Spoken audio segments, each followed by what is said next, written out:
जेव्हा युद्ध जिंकून जी संपत्ती यायची ते काय करायचे? कसं? युद्ध जिंकून जी संपत्ती यायची हं. त्याला एका ठिकाणी म्हणजे धनतोली आपण म्हणतो. म्हणजे धंतोली एरिया जो नागपूरमध्ये आहे. ह्याच्यामध्ये धन तोलल्या जात होतं. त्यावेळेस तर आता मी आपल्याला सांगतो की जे जेवण बनवणारे आमचे होते त्यांना पंडे म्हणायचं. हं. हे आचार्यांची हेड. मग मोत्याचा पुलाव खाऊ घालायचा महाराजाला. नागपुरीचं आपण मंदिर म्हणतो ते ॲक्च्युली त्याच्यात 3 का 4दा अकबरापासून हमले झालेले आहेत आणि वारंवार त्या मूर्त्या लपवून ठेवण्यात येत होत्या. आणि त्यामुळं जेव्हा नंतर तो नवाब होता अलीवर्दी खान, त्या नवाबाने तिथं फार अत्याचार अन्याय केले. तो रथयात्रा सर्वच बंद झालं हं. आणि मंदिराला बी त्यांनी 5-6 वेळा लुटल्या गेल्यामुळं मंदिराची अवस्था बी फार दयनीय होती. आणि जेव्हा रघुजी महाराजाला हे सर्व माहिती पडलं तर तिथून पुढच्या मोहिमेला जाणार होते. त्यांनी म्हटलं की नाही, मी हे पहिले मंदिराचं व्यवस्था लावीन, मूर्त्या मी स्थापित करीन, हे व्यवस्था पुढच्या कार्याला जाईल. तरी बालाजी जीर्णोद्धार केला आणि तिथं त्यांनी काही भेटवस्तू दागिने वगैरे दिले. ते आज बी रघुजी बेंटे म्हणून ते दागिने फेमस आहे. अच्छा. आणि बेंटे म्हणजे अजूनही दागिन्याला त्यांच्या- म्हणतात ते रघुजी बेंटे. ते बी आता तेव्हा जेव्हा मोठा उत्सव असतो त्यावेळेस ते दागिने घातले जातात. 2,17,537 स्क्वेअर किलोमीटर एवढं मोठं नागपूरचं वजनाचं राज्य होतं. राण्या अनेक असायच्या, हे लोकांनी हे पकडून घेतलेलं आहे. पण अनेक राण्या करण्यामागचं कारण लोकांना माहिती नाही. तेव्हा इसमध्ये अजूनही एक केस सुरू आहे ज्यात 9 जहाज ब्रिटिश कलकत्ता मार्गे घेऊन गेले होते. ते काय प्रकरण आहे? तो जहाज 16 वॅगन सोनं आणि 21 वॅगन चांदी. नमस्कार, मी सुषमा. नारायणीच्या पॉडकास्टमध्ये तुमच्या सगळ्यांचं परत स्वागत आहे. आजचा पॉडकास्ट थोडा स्पेशल आहे. स्पेशल म्हणण्यापेक्षा रॉयल आहे असं म्हणायला हरकत नाही. मध्य आणि पूर्व भारतात मराठी शाहीचा विस्तार करणारे राजे म्हणजे रघुजीराजे भोसले. अटक ते कटकपर्यंत विस्तार करणारा हा राजा आज इतिहासाच्या पानामध्ये कुठेतरी दडून बसला आहे. छत्रपती शिवाजी महाराजांनी हिंदवी स्वराज्याची स्थापना केली तर रघुजीराजे भोसले यांनी हिंदवी स्वराज्याचा विस्तार केला आहे. उत्तुंग व्यक्तिमत्व असलेला हा राजा आज आपल्याला जाणून घ्यायचा आहे. खरं तर इतिहास हा पुस्तकांच्या पानांमध्ये असतो आणि त्या पानांमधील पात्र जेव्हा आणि त्यांचा इतिहास जेव्हा त्यांचेच वंशज आपल्याला स्वतःहून सांगतात तेव्हा तो इतिहास नव्याने ऐकायला ची मजा काही औरच असते. म्हणूनच रघुजीराजे भोसले यांचे 11वे वंशज श्रीमंत मुधोजीराजे भोसले आज प्रत्यक्ष आपल्यासोबत आपल्या स्टुडिओमध्ये आहे. चला तर जाणून घेऊया भोसले परिवारांचा इतिहास.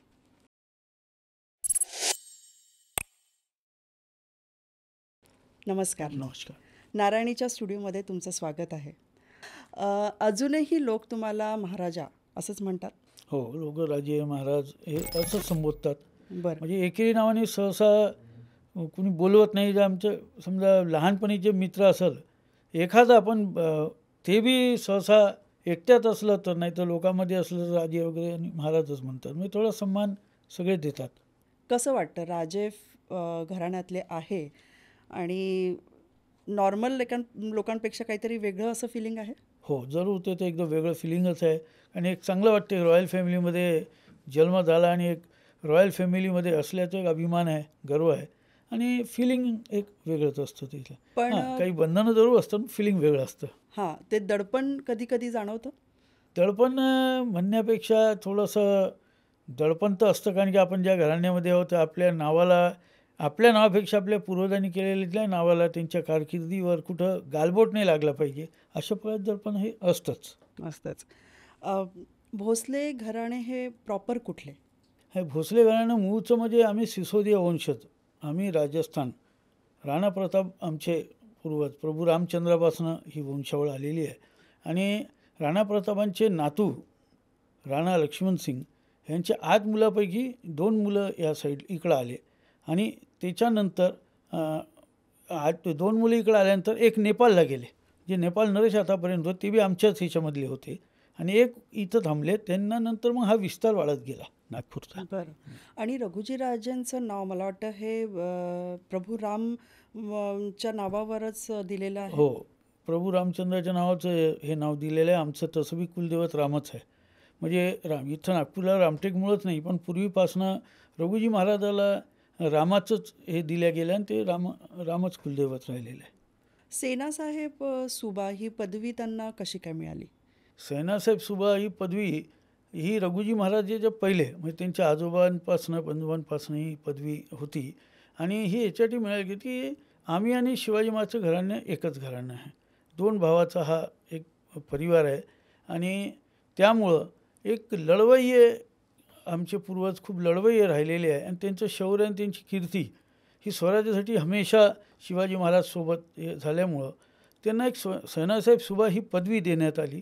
ही पदवी म्हणजे अशी होती की आता आपल्याला माहिती आहे की त्यावेळेस मुघलांचं आणि इतर यांचं किती मोठं इथं आपल्या भारतामध्ये एक त्यांचं हे होतं आणि त्यामुळं कसं आहे हा युद्ध जेव्हा स्वराज्यासाठी शिवाजी महाराजांनी हे पुकारलं आणि त्यावेळेस युद्धामध्ये जेव्हा सगळे आम्ही एकत्र आलो त्यांना असं वाटलं की कधी बी आपल्याला धोका होऊ शकतो, हे युद्ध आहे, पण एवढा कोणचा बी विस्तार आपण वाढवतो तर त्याचं रक्षण झालं पाहिजे, ते पुढं चाललं पाहिजे. त्यासाठी त्यांनी त्याचं पहिल्याने एक योद्धा म्हणून त्यांना वाटलं की माझ्यानंतर हे घराणं म्हणजे एक सांभाळू शकतं आणि पुढे येण्यावाल्या पिढीला साथ देऊ शकतं. म्हणजे जसे चिरंजीव लहान असले शिवाजी महाराजचे तर असं काही झालं तर हे एक भरोशाचे आणि लढवय्ये संभू आणि रघुजी राजांनी शहाजी राजांना पण वाचवलं होतं ना? नाही, रघुजी राजांनी शाहू महाराजला वाचवलं. ती ती गोष्ट काय आहे? रघुजी महाराज शाहू महाराज म्हणजे हे शिवाजी महाराजचे नातू आणि संभाजी महाराजचे चिरंजीव. हे आम्ही आद्य शाहू म्हणतो, प्रथम शाहू. ह्यांना हे जेव्हा लढाईला गेले होते त्यावेळेस रघुजी महाराज एकदम म्हणजे जवान होते आणि त्यांच्याबरोबर 5-6 जणांबरोबर त्यांचे जे लढाईची टीम होती त्याच्यामध्ये हे गेले होते आणि अचानक पट्टीवाल्या वाघाने झुडपामधनं मागून हल्ला केला महाराजांवर. हे आवाज देतपर्यंत एवढं हे होतं की त्यांनी दानपट्टा खूप चांगला चालवायचे रघुजी महाराज. त्यांनी दानपट्ट्याने वरच्यावर त्याला उडवला. म्हणजे मानवावर अशी झडप घेतल्यानंतर असा मानाला हे बी झालं त्यांना स्पर्श त्याचा, पण त्यांनी एवढ्या सफाईने त्याला उडवलं की ते 2 तुकडे करून टाकले त्याचे वाघाचे. आणि त्यामुळं शाहू महाराज एकदम खुश झाले आणि तेच मग त्यांनी बी तो सेनासाहेब सुबा आणि त्यांची बाकी लढाईची कारकीर्द, त्यांचं कार्य, त्यांची हुशारी, कसं काय दुश्मनाला आपण हे वेटीत धरावं, कसं करावं, या सर्व ज्या त्यांच्या गोष्टी होत्या त्यामुळं मग ती सेनासाहेब सुबा ही परंपरा ती कायम राहिली. आणि मग शाहू महाराजांनी आपल्या साळीला म्हणजे शाहू महाराजच्या पत्नी त्यांच्या चुलत बहिणीला त्यांनी ह्यांच्याशी लग्न लावून दिलं. म्हणजे भाऊ आणि साळभाऊ हे नातं त्यावेळेस ते झालेलं आहे. बरं आपण ऐकत असतो की राजघराण्यात एका राजाला अनेक राण्या असतात. मग रघुजी राजांना किती राण्या? त्याचं एक कारण असं आहे की आता एक हा इतिहासाचा भाग आहे आणि हा लोकांपर्यंत जाणं फार जरुरी आहे. आपल्या माध्यमातून तो चालला एक चांगला आहे. राण्या अनेक असायच्या हे लोकांनी एक हे पकडून घेतलेलं आहे, पण अनेक राण्या करण्यामागचं कारण लोकाला माहिती नाही. अनेक राण्या करण्यामागं त्यावेळेस बालविवाह होते, लवकर लग्न व्हायचे आणि घोडापासनं सगळे हे मुलींना बी शिकवलं जायचं. त्यांना तलवारबाजी शिकवलं, रॉयल फॅमिलीचे असल्यामुळं घोडस्वारी किंवा तलवारबाजी हे त्यांना बी शिकवलं जायचं. आणि त्यामुळं कधीकधी आपल्याला माहिती आहे की दोघांमध्ये चेंजेस असतात माणसाने लेडीजच्या ह्याच्यात. तर कधीकधी ते घोड्यामुळं त्यांना पुढं प्रसव वगैरे ह्याच्यासाठी हे व्हायचं. म्हणून एक तर ते कारण. दुसरं कारण हे होतं की संबंध वाढवायसाठी. म्हणजे त्यावेळेस जेव्हा सुरुवात झाली राज्याची आपले लोक सर्व परकीयांच्या ह्याच्यामध्ये काम करत होते. शिवाजी महाराज बीला एवढा वेळच नव्हता 7-8 राण्या करायचा, पण मजबुरी होती त्यांची. आणि ती अशी होती की जेव्हा समजा गुजरांची त्यावेळेस समजा 1000 माणसाची फौज होती आणि ते आदिलशाह निजामशाहकडं वगैरे काम करायचे. अशी जर म्हाळकांची होती, अशी मोहित्यांची होती. मग ह्यांना जेव्हा सोबत घ्यायचे ते म्हणायचे एवढ्या बलाढ्य राजाच्या विरोधात ह्यांनी मोहीम घेतली आणि हा शहाजी राजांचा मुलगा आम्हाला माहिती आहे कर्तबगार राहील. पण शहाजी महाराजचं 2दा फसलं स्वप्न स्वराज्याचं, ह्यांचं फसलं तर मग आम्ही ना घरचे ना आम्ही हे राहू, मग आम्ही काय करायचं, आमचा काय फायदा. मग त्यासाठी फायदा आहे की तुमची मुलगी जावई बनवून घ्या, मग जावयाला तो मदत करतात. असेही भरपूर किस्सा आहेत आणि ह्या झालेल्या आहेत. म्हणून राण्या ते आहेत. म्हणजे मी आपल्याला एक तो प्रॉब्लेम सांगितला पुढं फ्युचरला मुलाबाळांचा. दुसरा हा मी आपल्याला सांगितला. आणि हा संबंध शौकासाठी कोणी राण्या केलेल्या नाहीत.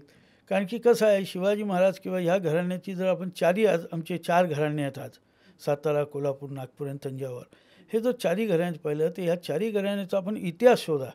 शिवाजी महाराज किंवा तिच्या पहिले मालवजी राजे सर्व पूर्वीचे कधीच भोसल्यांकडनं कोणत्या स्त्रीवर कधीच अत्याचार, राज्य व्हायच्या पहिले म्हणजे मुघलांमध्ये असताना ते विरोध करायचे की नाही. तर त्या विरोधाला ते असताना तिथं असल्यावर कोणत्या स्त्रीला काही व्हायचं नाही. पण हे मोहीम वगैरे गेल्या तर यांचे अत्याचार चालू आहे. हा एक तेव्हापासून एक होता की स्त्री ही सन्माननीय आहे आणि तिचं रक्षण झालं पाहिजे. म्हणून त्यांना ह्याच्यामध्ये इंटरेस्ट 4 पत्न्या करायच्या, 10 पत्न्या करायच्या आणि 20 करायच्या. तर त्याप्रमाणे मी आपल्याला सांगितलं तसं ते एक हे होतं. आणि रघुजी महाराजाला तशा 7 राण्या होत्या. पहिल्या रघुजी महाराजाला 7 राण्या होत्या. आणि त्या म्हणजे त्यांचे पण वंश किंवा त्यांचं पण हे चालत आलेलं आहे. हो, पहिल्या रघुजी महाराजाला 4 मुलं होते. बरं. तर तीच फॅमिली आमची ही चालू आहे. त्यांना 4 मुलं होते पहिल्या रघुजी महाराजाला.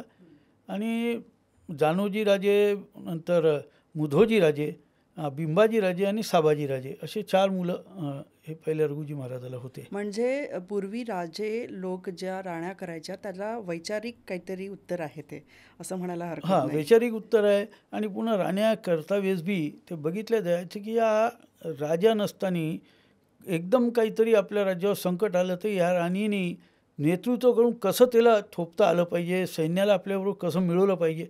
एक या राणीमध्ये क्षमता पाहिजे की एक महिलांची एक तुकडी बनवून ते काम केले. ते इतिहास आहेत आपल्यासमोर. जिजामातापासून बघितलं आपण, सईबाजनं, हे सर्व इतिहास आहे. नागपूरकर भोसल्यांचा एक फार मोठा असा इतिहास आहे ह्या बाबतीमध्ये. शिवाजी महाराज आणि आपले भोसले, रघुजीराजे भोसले यांचा संबंध कसा काय येतो? शिवाजी महाराज आणि रघुजी महाराजांचा संबंध असा आहे की शिवाजी महाराजांचे पंजोबा आणि नागपूर आमचे हे 2 सख्खे भाऊ. बरं. हां, परसोजी राजे आणि आपले खळोजी राजे. खळोजी राजे हे मालोजी राजांकडचे आणि हे असे 2 भाऊ. मोठे भावांचा परिवार आमचा आणि दुसऱ्या भावांचा मालोजी राजे, विठोजी राजे, शहाजी राजे, शिवाजी महाराज, संभाजी महाराज हा परिवार. बरं. आणि विशेष म्हणजे काय आहे की शिवाजी महाराज अग्नी देण्याचं भाग्यही परसोजी महाराजांनाच भेटलं. नाही कळलं. शिवाजी महाराज जेव्हा वारले तर त्यांना अग्नी जे देण्याचा मान आला तो परसोजी महाराजांनी दिला. मुखाग्नी ज्याला मुखाग्नी दिलेली आहे परसोजी महाराज. संभाजी महाराज मोहिमेवर होते आणि राजाराम महाराज लहान होते आणि सिंहासन खाली नाही ठेवायचं असं होतं. तर संभाजी महाराज पण सिंहासनावर कुणाला बसवायचं तर राजाराम महाराजाला बसवायचं होतं. आणि म्हणून मग गोत्रातलं कोण आणि घरातलं कोण म्हणून परसोजी महाराजांनी ती मुखाग्नी आपली मंत्राग्नी दिली. मुखाग्नी मंत्राग्नी होती आमची. मंत्राग्नी. आणि परसोजी महाराज आणि तुमचं काय संबंध, म्हणजे रिलेशन कसं? परसोजी महाराजाचा हा वंश आहे आमचा. पूर्ण वंशज आहे. पूर्ण वंशज आहे. बरोबर. आणि रघुजी महाराज जसं आता शिवाजी महाराजांनी राज्याभिषेकाची सुरुवात केली होती, रघुजी महाराजांचा पण राज्याभिषेक झालेला? रघुजी महाराजचा 1735मध्ये राज्याभिषेक झाला फार मोठ्या प्रमाणात. कारण की हिंदवी स्वराज्याचे संस्थापक छत्रपती शिवाजी महाराज रक्षक आणि संभाजी महाराज, कारण ते स्वराज्य रक्षक असल्यामुळे धर्मरक्षक बी त्यांना म्हटलं गेलं. संभाजी महाराज विस्तारक हे नागपूरचे भोसले रघुजी महाराज. हा इतिहासामध्ये एक मोठी नोंद आहे. 2,17,537 स्क्वेअर किलोमीटर एवढं मोठं नागपूरकर भोसल्यांचं राज्य होतं. बापरे. आज अर्धा जवळपास 35-40% भारतावर एक रघुजी महाराजांनी एक. हो, म्हणूनच म्हणतात अटक ते कटक पर्यंत. ओरिसा, बिहार, बंगाल, UP, MP, छत्तीसगड आणि गोंडवाना हा परिसर हा पुरा रघुजी महाराजांनी आपल्या अंडरमध्ये केला होता. गोंडवाना म्हटल्यावर गोंड राजाची पण एक गोष्ट आहे. ती ती ती कशी, सांगा ना. गोंड राजा कसं होतं की इथं गोंडांचं राज्य होतं आणि मुघल बी त्यांच्याकडे यायचे आणि खंडणी घेऊन जायचे. शिवाजी महाराजकडनं बी यायचे खंडणीमध्ये. ते दोघांना बी खंडणी देऊन आपलं राज्य हे करायचे. पण कालांतराने त्यांनी मुसलमान धर्म घेतला गोंडांनी आणि ते मुस्लिम झाले. पण ते मूळचे आदिवासीच, ते आदिवासी गोंड, ते उईके म्हणून आडनाव आहे त्यांचं. पण ते शहा तेव्हापासून लागलं. आणि हे सर्व चालत असताना नंतर कालांतरी आपला बख्त बुलंदशाह ते चांद सुलतान हे वारले. आणि हे जेव्हा वारले तेव्हा ह्यांचा ओरिजिनल जो वारीस म्हणतो आपण राणीपासचा तो छोटा होता बरं. आणि दासीपुत्र हा मोठा होता. बरं, पण तो दासीपुत्र आहे, सावत्र पुत्र नाही नाही. नाही, सावत्र पुत्र बी त्यांचाच झाला ना. हां, एक वडील 2 राण्या, सावत्र भाऊ सावत्र होतात. ब्लड लाईन तर तीच झाली.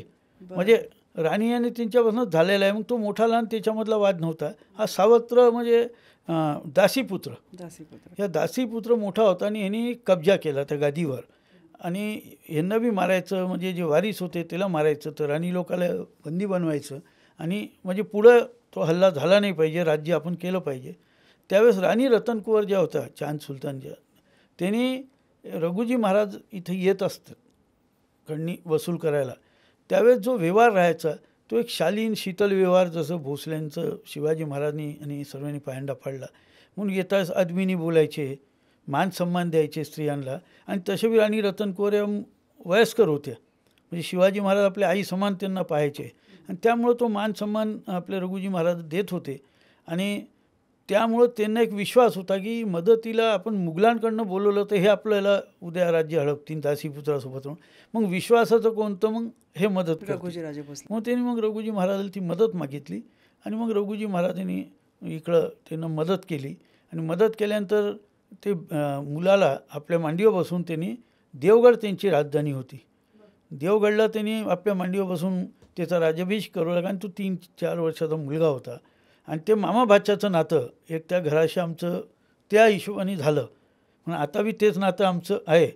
म्हणजे अजूनही संबंध ते आहेत. संबंध आहे तेच आहे. आम्ही बुवाजी म्हणतो आमच्या इथं, म्हणजे ते संबंध अजून ते कायम आहेत. आणि त्यामुळं मग ते लहान असताना मग ह्यांनी म्हटलं की हा आता माझ्या भाच्याचा हे झाला, मी आता पुढून विस्तार करतो. तर त्यावेळेस राणी रतनकुवर म्हणाले की आमच्या इथं पहिलेच युद्धामुळं परिस्थिती गंभीर आहे, दासीपुत्र मारले गेले, पण त्याचे जे माणसं ते बंड करतील तुम्ही गेल्यानंतर, आणि हा लहान आहे, आमच्याजवळ आता तेवढी शक्ती आणि ताकद नाही, म्हणून तुम्ही जवळपासच आपण राहा. आणि त्यासाठी आपण आम्हाला मदत केली म्हणून ते नागपूर आणि चंद्रपूर हे 2 रघुजी महाराजाला भेट दिले. हे नागपूर आणि चंद्रपूर हे तुम्ही घ्या आणि इथून तुम्हाला बाकी विस्तार काय करा म्हणजे इथं जवळ असल्यामुळं आम्हाला खूप मदत होईल. आणि तेव्हापासून नागपूर हे रघुजी महाराज आणि चंद्रपूर हे इथून मग आपला विस्तार पुढं झाला. आणि नागपूरला मग त्यांनी राजधानी बनवली, की नागपूर हे सेंटर होतं. आणि त्यांनी ते पाहिलं, कारण तेव्हा युद्धावर ते पुढं जायचे तर त्यांना माहिती पडायचं की ह्या साईडला चाललो तरी एवढं डिस्टन्स, ह्या साईडला चाललो, त्यामुळं मग ते नागपूरला आपला केंद्र केला. आणि मग 1735 त्याला राजधानीचा दर्जा अजून त्यांचा राज्याभिषेक झाला. बरोबर. आणि म्हणून महाराष्ट्राची उपराजधानी म्हणून नागपूरला हे नाव त्यांच्यामुळे मिळालं. हो, पण ॲक्च्युली ही राजधानी होती आमची सिपेन बेरार. बरं. नागपूर ही राजधानी होती, ही सिपेन बेरार ह्याला म्हणायचे. म्हणजे तुम्ही छत्तीसगड, मध्य प्रदेश आणि हे सर्व प्रदेशाचं मुख्य नागपूर होतं, म्हणून ती राजधानी होती. आणि महाराष्ट्रामध्ये आणायचं असं त्याला उपराजधानी म्हणून महाराष्ट्राचा विस्तार करायचा होता म्हणून घेतलं. आणि काही वर्षानंतर पुन्हा आम्ही ह्याला राजधानीचा दर्जा देऊ, विदर्भ अलग करू, पण तो काही झाला नाही. आणि आता आम्ही उपराजधानी म्हणूनच आम्ही आहे त्याच्यात. कालांतराने होऊ पण शकतो. बघा आता प्रयत्न केलेले आहेत भरपूर लोकांनी, आता बघू त्याचं. बरं, नागपूरला संतार नगरी पण रघुजीराजेंनीच नाव दिले. हां, संत्र हे रघुजी महाराजांनीच आणले. संत्र द्वितीय रघुजी महाराजांनी आणले. द्वितीय. अच्छा, त्यांचं नाव काय? त्यांना द्वितीय रघुजी महाराज म्हणतात. म्हणजे रघुजी महाराज वारल्यानंतर रघुजी महाराजांना 4 मुलं होते. ते जानोजी महाराज मोठे ते गादीवर बसले, पण जानोजी महाराजला काही इश्यू नव्हता म्हणून मुधोजी महाराजांना पुन्हा मुलं होते. मुधोजी महाराजांचाच मुलगा दत्तक घेतला भावाचा आणि रघुजी द्वितीय नाव ठेवलं. तर त्या रघुजी महाराजच्या वेळेस थोडा शांतीचा काळ होता, त्यामुळं त्यांनी नागपूरचा विस्तार, नागपूरला हे जे तुमचे तलाव आहे, अंबाझरी तलाव किंवा महाराज बाग, हे तेलेंखेडी बगीचा, हे सर्व त्यांनी केलेले आहेत. बरं. हे इथले मोठे मोठे, तेव्हा रेशीम बाग होतं, तुळशी बाग होतं, बेलबाग होतं. रेशीम बाग म्हणजे रेशमाचे किडे तयार करून रेशीम तयार करण्याचे इथं सुरुवात केली होती त्यांनी. तर हे सर्व बाग वगैरे हे सर्व विस्तार त्यांच्या वेळेचे. बरेचसे मंदिरं त्यांच्याच निर्माण झालेले इकडचे, ह्या साईडचे. आणि मग सीताबर्डीचा फोर्ट म्हणजे आपला पहिलेपासून होता. युद्धाच्या वेळेसपासून सीताबर्डी फोर्ट म्हणजे एक टेकडी होती ती, आणि ती टेकडीवरनं आपण जर पाहिलं तर कामठीपर्यंत मारा करू शकत होतं. इकडं असा एक मोठा रेंज होता त्या टेकडीचा. आणि त्या टेकडीला त्यांनी आपलं छावणी बनवली होती आणि त्या छावणीमध्ये काही ठराविकच झोपड्या होत्या, कारण की अग्निबाण ह्याचा वापर रघुजी महाराजांनी केलेला आहे. पहिल्या रघुजी महाराजांनी अग्निबाणाचा वापर केला आहे. आता लोक म्हणतात की युद्ध करण्यासाठी. हे काहीतरी खोटं असेल, कारण अग्निबाण म्हणजे रामानी मंत्र म्हणलं अग्नी निघाली, ते आपण पाहतो युद्धात. हा अग्निबाण त्यांनी एक तयार केला होता की बाणाच्या कोणत्यावर बारूद लावायची हो. आणि त्याला एक वात राहायची आणि बाण जो आहे तो ह्याचा राहायचा पट्ट्याचा, म्हणजे आपण दाणपट्टा वगैरे बनवून त्या पट्ट्याचा कमान राहायची आणि त्याला एक टाईट ते आपण रबर म्हणू किंवा एक टाईट असे ह्याच्यानी ते बांधून अशी कमान तयार करायची त्या जशी बाणाला प्रत्यंचा असतो. हां तशी, आणि तो बाण तिथं होल करून तो बाण तसा फिट राहायचा. आणि मग ते पुढचा आला कुणी तर फौज अशी आल्यानंतर त्याला अग्नी देऊन तो सोडायचा, तो पुरा सोडला जात होता तो कमानी सीट. कमानी सीट सोडल्यावरती मागचं प्रतंचा तुटायची आणि तो पट्टा आणि तो बाण असा पूर्ण फिरायचा फौजेत आणि काही त्याच्याने जळायचे आणि काही त्या पट्ट्याने कटायचे. बाप रे. हां, ते अग्निबाण रघुजी महाराजांनी ते केला होता. त्यानंतर टिपू सुलताननी वापरला.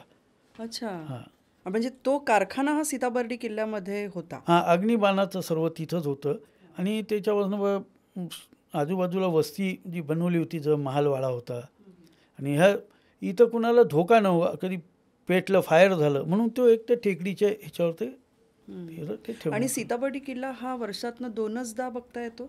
हां, तो आता नंतर शासनाने केलेला आहे ते. युद्धाची गोष्ट करत असल्यामुळे आपण ब्रिटिशांकडे जरा जाऊया की रघुजी महाराजांनी ब्रिटिशांसोबत एक जिंकलं युद्ध आणि दुसरे हारले, तर तो काळ कुठला होता? तो 1817 मध्ये अप्पासाहेब महाराज, रघुजी महाराजांचे चौथे पाचवे अप्पासाहेब महाराजांनी ते युद्ध केलं आणि अप्पासाहेब महाराजांनी ब्रिटिशशी युद्ध केल्यानंतर 1817 मध्ये आपण जिंकलो. कारण की आपण जिंकल्यानंतर आपण त्यांना हकललं, म्हणजे खदडलं आपण म्हणतो, आणि ते कामठीच्या पुढं पण खदडल्यानं मग आपली सैन्य थोडं बेफिकर झालं. आणि मग या लोकांनी पाहिलं की ह्यांना हरवायचं तर माणूस बळामध्ये तलवारबाजीमध्ये हरवू शकत नाही, कारण त्यामध्ये ते आपले एक मारायचे, आपण 10 त्यांचे मारायचे. आणि काय म्हणतो विल पॉवर आणि इंडियन लोकांचं काय म्हणतो आपण एक शक्ती जी होती, शारीरिक शक्ती आहे, ते बाहेरून आलेलं त्यांचं क्लायमेट वेगळं, आपल्या क्लायमेटमधला माणूस तयार व्हायचा, तो किती बी करून त्यांच्याहून सर्व बाबतीत श्रेष्ठच असायचा. मग त्यांनी हे पाहिलं सगळं आणि मग त्यांनी लांब पल्ल्याच्या तोफा मागवल्या आणि मग त्यांनी पाहिलं की याच्याहून आपण कोणाला फोडू शकतो, सैन्यामध्ये कोण आपल्याला आपण हे करतो. मग त्यांनी तेच डिवाइड अँड रूलचं जे राजकारण म्हणजे फितुरी ज्याला म्हणतो आपण, ती फितुरी बी करवली त्यांनी आणि त्यामुळं आमचा बारूदखाना हा त्यांना माहिती पडला. मग सर्वात पहिले त्यांनी सेकंड टाईम जो हल्ला केला तो बारूदखाना पहिले, आपल्या टेकडीचाच बारूदखाना पहिले उडण्यात आला आणि ह्या सर्व गोष्टी मग हळू बारूद संपली लांब पडल्यात तोफा होत्या आणि एवढ्या लांब पडल्याच्या होत्या की तिथून जे गोळे निघायचे ते आपल्या वाड्याला येऊन लागायचे आणि त्यामुळं वाडा 6 महिने जळला. हा जो महाल आहे हा महाल होता पुरा, आज महाल एरिया जो एरिया आहे हां, तो महाल होता पूर्ण. ह्याला 9 दरवाजाचा महाल होता. आता मला वाटते 5 का 6 दरवाजे आहेत अजूनही आहे, बाकी हे गेलेत, पण हा पूर्ण महाल होता. आणि 6 महिने कंटिन्यू जळत. हा 6 महिने जळला, कारण तेव्हा फायर ब्रिगेड वगैरेही नव्हती आणि कनान नदी होती फक्त एक. त्या नदीवरनं अगर यायचं घोडागाडीने पाणी यायचं किंवा बैलगाडीने, ते आणणं किती होणं त्याचा एक प्रॉब्लेम होता. आणि राजा आमचे जे कैद झाले होते त्यामुळं थोडं माणूस आणि हे सर्व कैद झाले होते. हां, कैद झाले होते. अप्पासाहेब महाराजाला कैद केलं होतं त्यांनी. तर त्यामुळं कसं आहे की एक तर राजा कैद झाला, सैन्य इकडं तिकडं पळून गेलं, या सर्व गोष्टीमध्ये ते वाड्या 6 महिने पेटला. आणि आता आम्ही जो राहतो हा रिमेनिंग पार्ट आहे वाड्याचा, म्हणजे जो त्यावेळेस वाचला मग त्याला रिपेअर करून तो रिमेनिंग पार्ट आम्ही राहतो. कारण त्यावेळेसचे वाडे जे होते ते जास्ती करून नक्षीकाम राहायचं, लाकडी मखमली पडदे राहायचे, मीनाकारी राहायची. म्हणजे असं असल्यामुळं तो दगडी भाग हा कमी राहायचा, म्हणजे जो जेवणाचं असलं, पेट झोपण्याचं असलं, हे भाग सर्व दगडी भाग ते राहायचे. बाकी हॉल्स जे राहायचे ते जनरली डेकोरेटर आणि हे असल्यामुळं तो भाग खूप जास्ती प्रमाणात जळला. पण मग या युद्धात राजकीय संपत्ती पण बरीच दगावल्या गेली का? हो, या युद्धात राजकीय संपत्ती याच्यात गेली, कारण की आपली जेवढी सीमा होती 2,17,536 किलोमीटर, ही एवढी मोठी सीमा, आणि या प्रत्येक सीमावर असा आदेश देण्यात आला होता आपल्या त्यावेळेच्या महाराजांकडनं की कोणत्या सीमेवरनं शत्रूला असं येऊ द्यायचं नाही, युद्ध केल्याशिवाय छावणी सुटल्या नाही पाहिजे. म्हणून ब्रिटिशांना काय झालं की ब्रिटिशांनी भारतामध्ये जेव्हा आपले पाय पसरणं चालू केलं, त्यांनी पहिले सगळीकडनं करता शेवट नागपूरला आले. पण नागपूरला यायच्या पहिले त्यांना आपल्या ओरिसा साईडनी बी अडवण्यात आलं, बिहार साईडनी बी अडवण्यात आलं. त्यांना आपल्यापर्यंत यायला 6 महिने आपल्या बाजूच्या बॉर्डरशी भांडावं लागले आणि पुन्हा 6 महिने आपल्याशी. तर ह्याचं जे त्यांना एक रिव्हेंज होतं, खूप नुकसान झालं त्यांच्या ब्रिटिशांच्या बी त्यावेळेस, आणि सहजासहजी त्यांना भेटलेलं नाही. ते एक त्यांच्या मनामध्ये जे रिव्हेंज होता तो त्यांनी पूर्ण आपल्या ह्याच्यावर नागपूरवर काढला. आणि जेवढी नागपूरची नासधूस केली ब्रिटिशांनी, तेवढी भारताच्या कुठल्याच ब्रिटिशांनी तेवढी नासधूस केलेली नाही. बापरे. आणि असं ऐकण्यात येतं की फ्रान्समध्ये अजूनही एक केस सुरू आहे, ज्यात 9 जहाजं ब्रिटिश कलकत्ता मार्गे घेऊन गेले होते. ते काय प्रकरण आहे? 9 जहाज, 16 वॅगन सोनं आणि 21 वॅगन चांदी.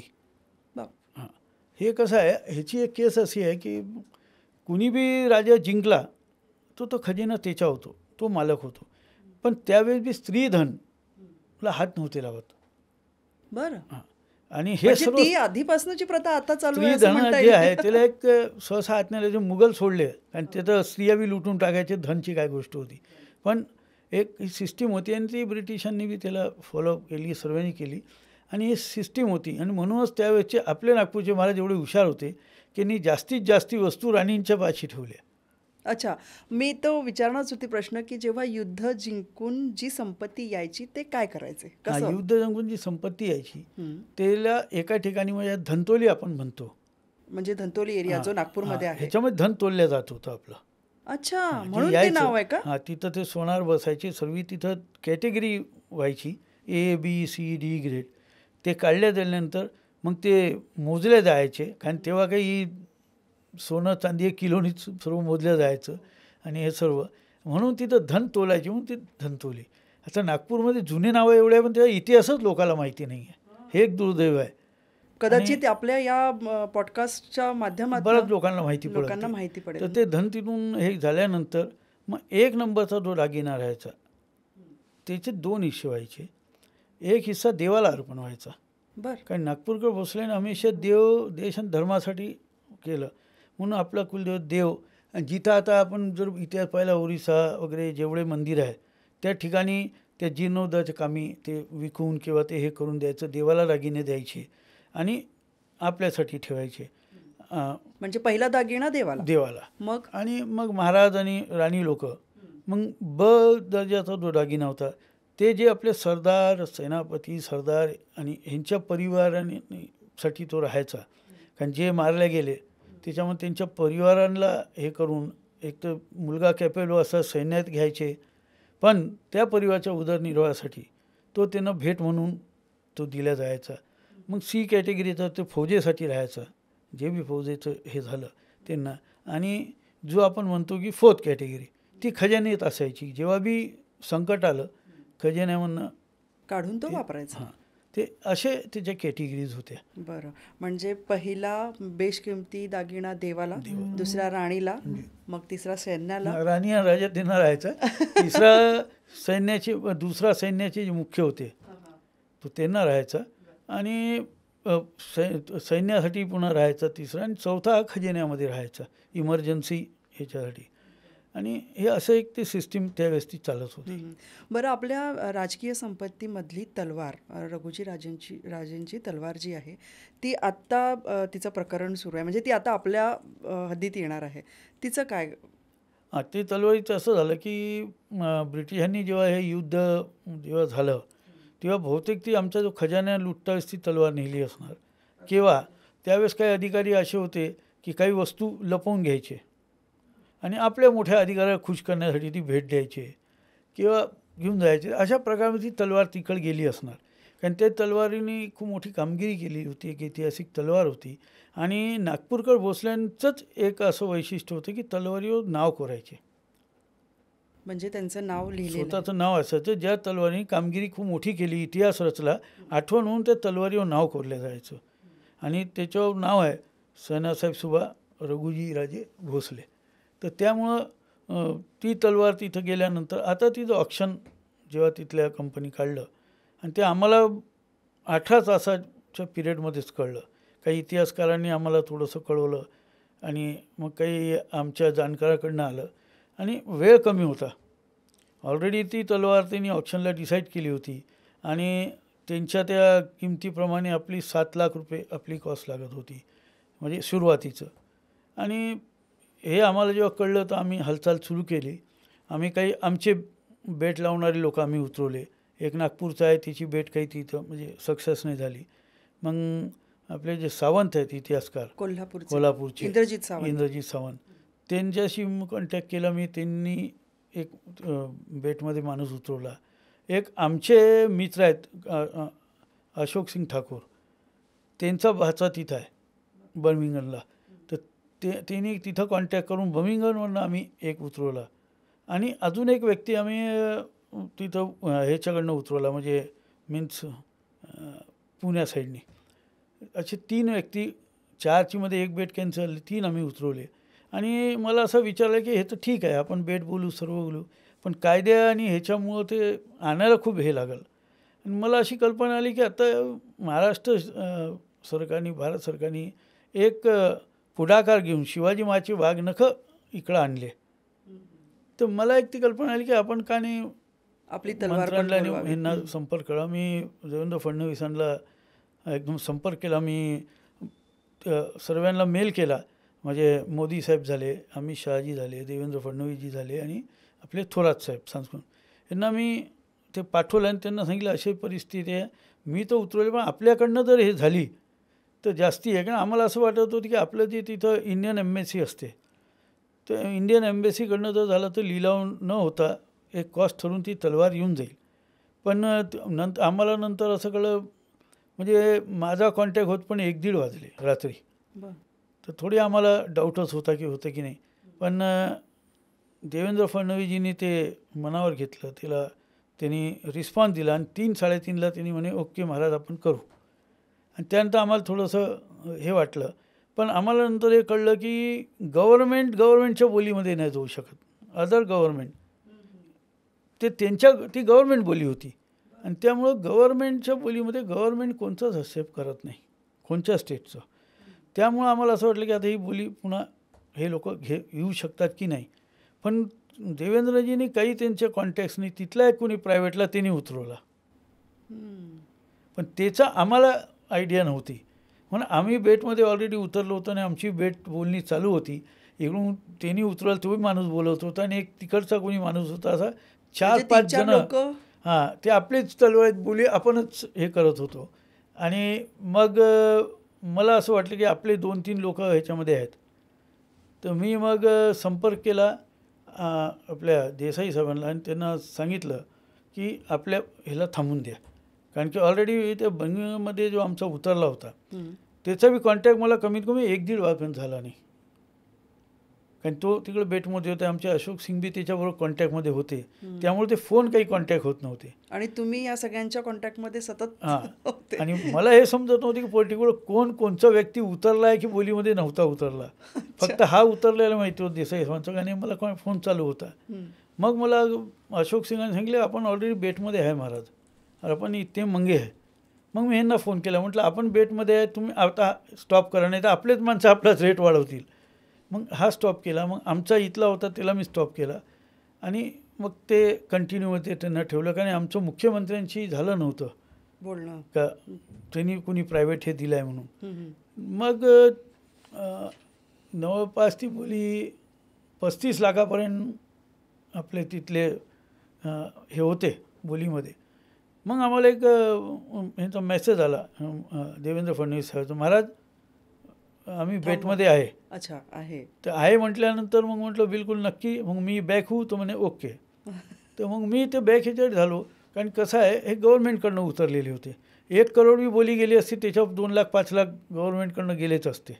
वगैरे असं असतं नाही नाही हां. म्हणजे आता आपण त्यांना म्हटलं की तुम्ही उतरा, ही वस्तू आली पाहिजे, जी बी कॉस्ट होईल आम्ही देऊ, बरं. आम्हाला घेऊन या. घेऊन या. तर ते बोलल्यानंतर त्यांनी जेव्हा माणूस उतरवला तर त्यांना एनी बाय हुक किंवा क्रूक त्यांना घ्यायचं आहे ना. मग बरोबर. आपलाच माणूस बोली लावून त्याच्यावर ते लावून मग ते एकही मिनिंग नव्हतं. मग मी त्यांना स्टॉप केलं अच्छा. आणि मग ती जवळपास 47,15,000 ती फायनल झाली बेट. आणि मुख्यमंत्र्यांनी तो प्रयत्न करून ती बेट केली. त्यामध्ये असं असतं की ही जी बोली लागली, हँडलिंग चार्ज वेगळा घेतात ते. एवढ्या वर्ष तिला सांभाळली, तिचा तो तिचं चार्ज, संगोपन केलं, हां, तिचा चार्ज ते वेगळा घेतात. मेंटेनन्स वगैरे. बोलीला पर्सेंटेज वाईज तो चार्ज आहे. हम्म. म्हणजे ती 47ची ती गेली समजा 50-55-60 लाखापर्यंत. आणि इंडियन गव्हर्नमेंटचं असं की फॉरेनवरनं आपण काही आणतो आहे तर 100% कॉस्टिंग इथं द्यावं लागते, टॅक्सेशन. बरं. तर ती जर मी 47 किंवा 48 लाखाला घेतली असते, मला पुन्हा इथं 47-48 लाख द्यायचे, पुन्हा मधले द्यायचे. आणि आम्हाला आणायचं त्याच्यामध्ये खूप आळकाट्या खूप झाल्या असते आणण्यासाठी परमिशन. ते गव्हर्नमेंट आणते, त्यांना बेनिफिट असं होईल की 100% टॅक्स आहे तो लागणार नाही. दुसरं आहे की इझिली त्या गव्हर्नमेंटकडनं इकडं इझिली येईल ती, म्हणून ते एक आपल्याला पर्सनल चांगलं न झालं. करता ते गव्हर्नमेंट मार्फत ती प्रोसेस ते करायची आहे. जरा चांगलं झालं. आणि मी त्याच्यामध्ये एक थोडं लिहिलं बी होतं, थोडं पंजिंगसारखं बी होतं ते, किंवा आपण वाघ नख आणले हे किरायाने आणले, ही आपली धरोहर, ही आपण ऑप्शनमध्ये घेऊन आपली परमनंट राहू शकते. वाघ नखे आज नाही उद्या वापस जाणार आहे, पण ही आपली परमनंट राहील आणि ऐतिहासिक आहे. तर त्याला चांगला रिस्पॉन्स दिला मुख्यमंत्र्यांनी, त्यांनी. तर मी त्याचं श्रेय आमचे मुख्यमंत्री सांस्कृतिक मंत्री यांना देईल की या लोकांनी तो प्रयत्न केला आणि 18 तासाच्या ते सर्व घडून ते आपल्याकडे आली तलवार, एवढं आपल्यासाठी चांगलं आहे. ते आपलं भाग्यच आहे. हां, ते आपलं भाग्य आहे. तो एक मोठा इतिहास आहे. इतिहास आहे. आणि ही आता आपल्या म्हणजे नागपूरमध्ये कधी येणार? आता जवळपास हिला अजून मला वाटते 20-1 दिवस जाऊन पकडू. बरं. आणि मग ती म्युझियममध्ये असणार, नाही, राहणार? आता आमचा तो प्रयत्न आहे की बा आम्ही म्हटलेलं होतं त्याप्रमाणे आम्ही कॉस्टिंग आम्ही ठेवू. पण आता गव्हर्नमेंटने घेतल्यानंतर आता ते देतात नाही देत हे त्याच्यावर अवलंबून आहे. आणि समजा नाही दिली तरी आमचा एक अट्ठास राहील, आमचा आग्रह राहील की ती नागपूरचा इतिहास आहे. इथून अटक ते कटक तो गेलेला आहे. दक्षिण दिग्विजय म्हणतो आपण. कितीतरी युद्ध लढले आहेत त्या तलवारींनी. दक्षिण दिग्विजय जो झाला त्या तलवारींनी झालेला आहे. तर ती नागपूरच्या म्युझियममध्ये असावी, लोकांच्या दरम्यान तिचा इतिहास असावा, तर ते जास्ती चांगलं आहे. नाही तर आमच्या म्युझियममध्ये तर आम्ही ठेवायला तयार आहे. आणि महत्त्वाचं म्हणजे त्याच्यात नाव कोरलेलं आहे. नाव कोरलेलं आहे, ऐतिहासिक धरोहर आहे. तर त्यांनी त्याप्रमाणे करावं. तर कमीत कमी आमचा बंद पडलेला आम्ही अजब बंगला म्हणतो, मला वाटतं नवीन पिढीला माहिती नाही तो. त्याची आम्ही एवढी दुर्दशा लहानपणी आहे. ऐकायचो. त्याची खूप दुर्दशा आहे. नाही तर नागपूरचा आपल्या महाराष्ट्राचा टॉपमध्ये होता. आणि ते रिपेरीच्या नावाने आता काय त्याच्या माहिती नाही, बऱ्याचशा वस्तू खराब बी झाल्यात तिथल्या, पण का ऐतिहासिक, आणि बऱ्याचशा वस्तू गायब बी झाल्यात तिथल्या. आणि या बाण्याने त्याचं रिपेअर होऊन जसं आता वाघनख्यासाठी रिपेअर केला तिने एक पोर्शन, ते वाघनख्या जाणार आहेत त्या ठिकाणी तलवार येऊन राहिली, तो लोकांना इतिहासासाठी तो एक भाग होऊन जाईल. पण दुर्दशा का हा एक मोठा प्रश्न नाही आहे. दुर्दशा का? दुर्दशा ते आता आपण काय सांगू, ते गव्हर्नमेंटचं काम आहे. आणि या गव्हर्नमेंटपासून ते काँग्रेस गव्हर्नमेंटपासून बंद आहे. आणि वस्तू खूप घायल झाली. म्हणजे पर्सनल असा तुम्ही पुढाकार घेऊ शकत नाही त्याच्यात? नाही नाही, पुढाकार घेतलं होतं आम्ही, मागणी केली, त्याच्यानंतर काम बी चालू झालं. पण कुठं ना कुठं आपण माहिती आहे आपल्याला, आता बाकी सिस्टीम काही फंड कमी दिला असेल काय, बाकी सिस्टीमचं हे आहे. तर आपण जास्ती त्याच्यामध्ये गव्हर्नमेंटच्या डीपमध्ये जाण्यापेक्षा आपण बाकी वस्तू कशा वाचू शकतो, आता ही तलवार आहे हिला आपण कशी सेफ करू शकतो, या गोष्टीकडे आपण पाहू. आणि ह्या बाणे अजब बंगल्याचं बी काम सुरू होऊन जाईल. बरं. आणि जहाजाचं पण होतं की 9 जहाजं, मला वाटतं त्याच्यामध्ये दर्याई नावाचा एक हिरा त्याच्यामध्ये, दर्याई नूर. अच्छा. त्याचं असं आहे की आपण कोहिनूरचं नाव ऐकलंय. हो, कोहिनूर हा खूप मोठा स्टोन होता म्हणतात. जेव्हा तो रणजित सिंगांकडनं ते इकडं द्यायला गेला तर त्यांना ते द्यायचं नव्हता, तो त्यांच्या हातून त्यांनी सुटला म्हणतात, सुटला आणि त्यांनी पाडला तो. बरं. अखंड द्यायचा नव्हता ब्रिटिशला. अच्छा अच्छा. पाडला तो. त्याचे 3 पार्ट झाले, म्हणजे तुटून. 3 पार्टमधनं जो हाफ पार्ट आहे तो तिने आपल्याजवळ ठेवून घेतला. आणि 2 पार्ट ते राणी आणि राजाला त्यांनी दिला. तरी बी तो आज वर्ल्डचा मोठा मानला जातो. कोणी दिला? इकडून रणजित सिंग महाराजांच्या परिवाराकडनं. महाराज रणजित सिंगांकडे होता तो. आणि नागपूरचा जो दर्याई नूर आहे तो त्याच्यापेक्षा मोठा, हम्म. कोहिनूरपेक्षा. म्हणून त्याला दर्याई नूर. दर्या म्हणजे समुद्र, समुद्राला आपण दर्याई म्हणतो. हम्म. आपल्या समुद्राचा पत्ता आहे का? नाही. म्हणून हा दर्याई नूर म्हणजे दर्यासारखा नूर आहे, म्हणजे एवढा मोठा आहे तो. मोठा आहे तो. हां. बरं, म्हणजे ती पण संपत्ती आता ब्रिटिश आपली केस चालू आहे त्यामध्येच आहे तो. अच्छा, हे फ्रान्समध्ये ती क्रेज तर हे जे नावाने नेले हे हिरे जवाहरात वगैरे हे नावाने नेले. पण 16 वॅगन सोनं आणि 21 वॅगन चांदी ही वॅगन्स ट्रेनच्या बापरे. हां हे नेलेले आहेत वेगळे. आणि हत्ती घोड्याचे वगैरे जे बी काही दागिने होते ते कलकत्त्याला ऑक्शन करून त्याच्यामध्ये पैसे घेऊन गेले. आणि त्याच्याने त्यांनी लॉर्ड्स बँक बनवली. ती आता तिला लॉर्ड्स बँक म्हणतात. ती कुठे आहे आता? लॉर्ड म्हणजे राजाची बँक, ते राजाला लॉर्ड म्हणतात. लॉर्ड बँक ही फक्त नागपूरकर भोसलेंच्या पैशावर आहे. वर्ल्डची टॉपची बँक आहे आणि नागपूरकर भोसलेंच्या फंडवर आहे, ते बी स्त्रीधनवर. अरे बापरे. म्हणजे किती स्त्रीधन होतं ते हे या जे नावा वगैरे सांगताना आपण ते सर्व स्त्रीधन आहे. बरं. आणि म्हणजे किती नेलं असं हे विचार करा बाकीचं. आणि हे कशामुळं झालं हे की ब्रिटिश लोकांचं एक चांगलं मानावं लागेल की पहा कुणाचं वाईट बी असलं तर काही चांगले गुण आहे त्याला ॲप्रिशिएट करणं हे मला हमेशा हे राहते. त्यांचा रेकॉर्ड फार चांगला मेंटेन राहायचा. बरं. प्रत्येक गोष्ट यांची एवढ्या दूरून राणी संघ या तिथल्या राजा जे बी त्यांचे राहायचे त्यांची एकनिष्ठा पहा. कुणाची? ब्रिटिशांची. हां. व्हिक्टोरिया राणी किंवा जे राजा होते इथून 7 समुद्र पलीकडं इथून घेतलेला खजिना तिथं न्यायचा. त्या खजिन्याची इथं लिस्टिंग झाली पाहिजे की मी काय काय जमा केलं. त्याच्या 3 कॉप्या बनायच्या. एक कॉपी बरोबर खजिन्याबरोबर एक कॉपी राणीकडे जायची, एक कॉपी तिथला जो नेणार मेन ऑफिस आहे त्याच्याकडे राहायची आणि एक इथल्या रेकॉर्डला राहायची कुठून नेलं. म्हणजे एवढी चांगली त्यांची सिस्टीम होती. आणि त्या सिस्टीममुळं आम्हाला हे माहिती पडलं. म्हणजे काही गोष्टी शिकण्यासारख्याही आहे. काही गोष्टी शिकण्यासारख्याच आहेत, भरपूर गोष्टी शिकण्यासारख्या आहेत. फक्त आता ते शासन करायच्या वेळेस थोडी काहीतरी नीती हे करून ते करतात.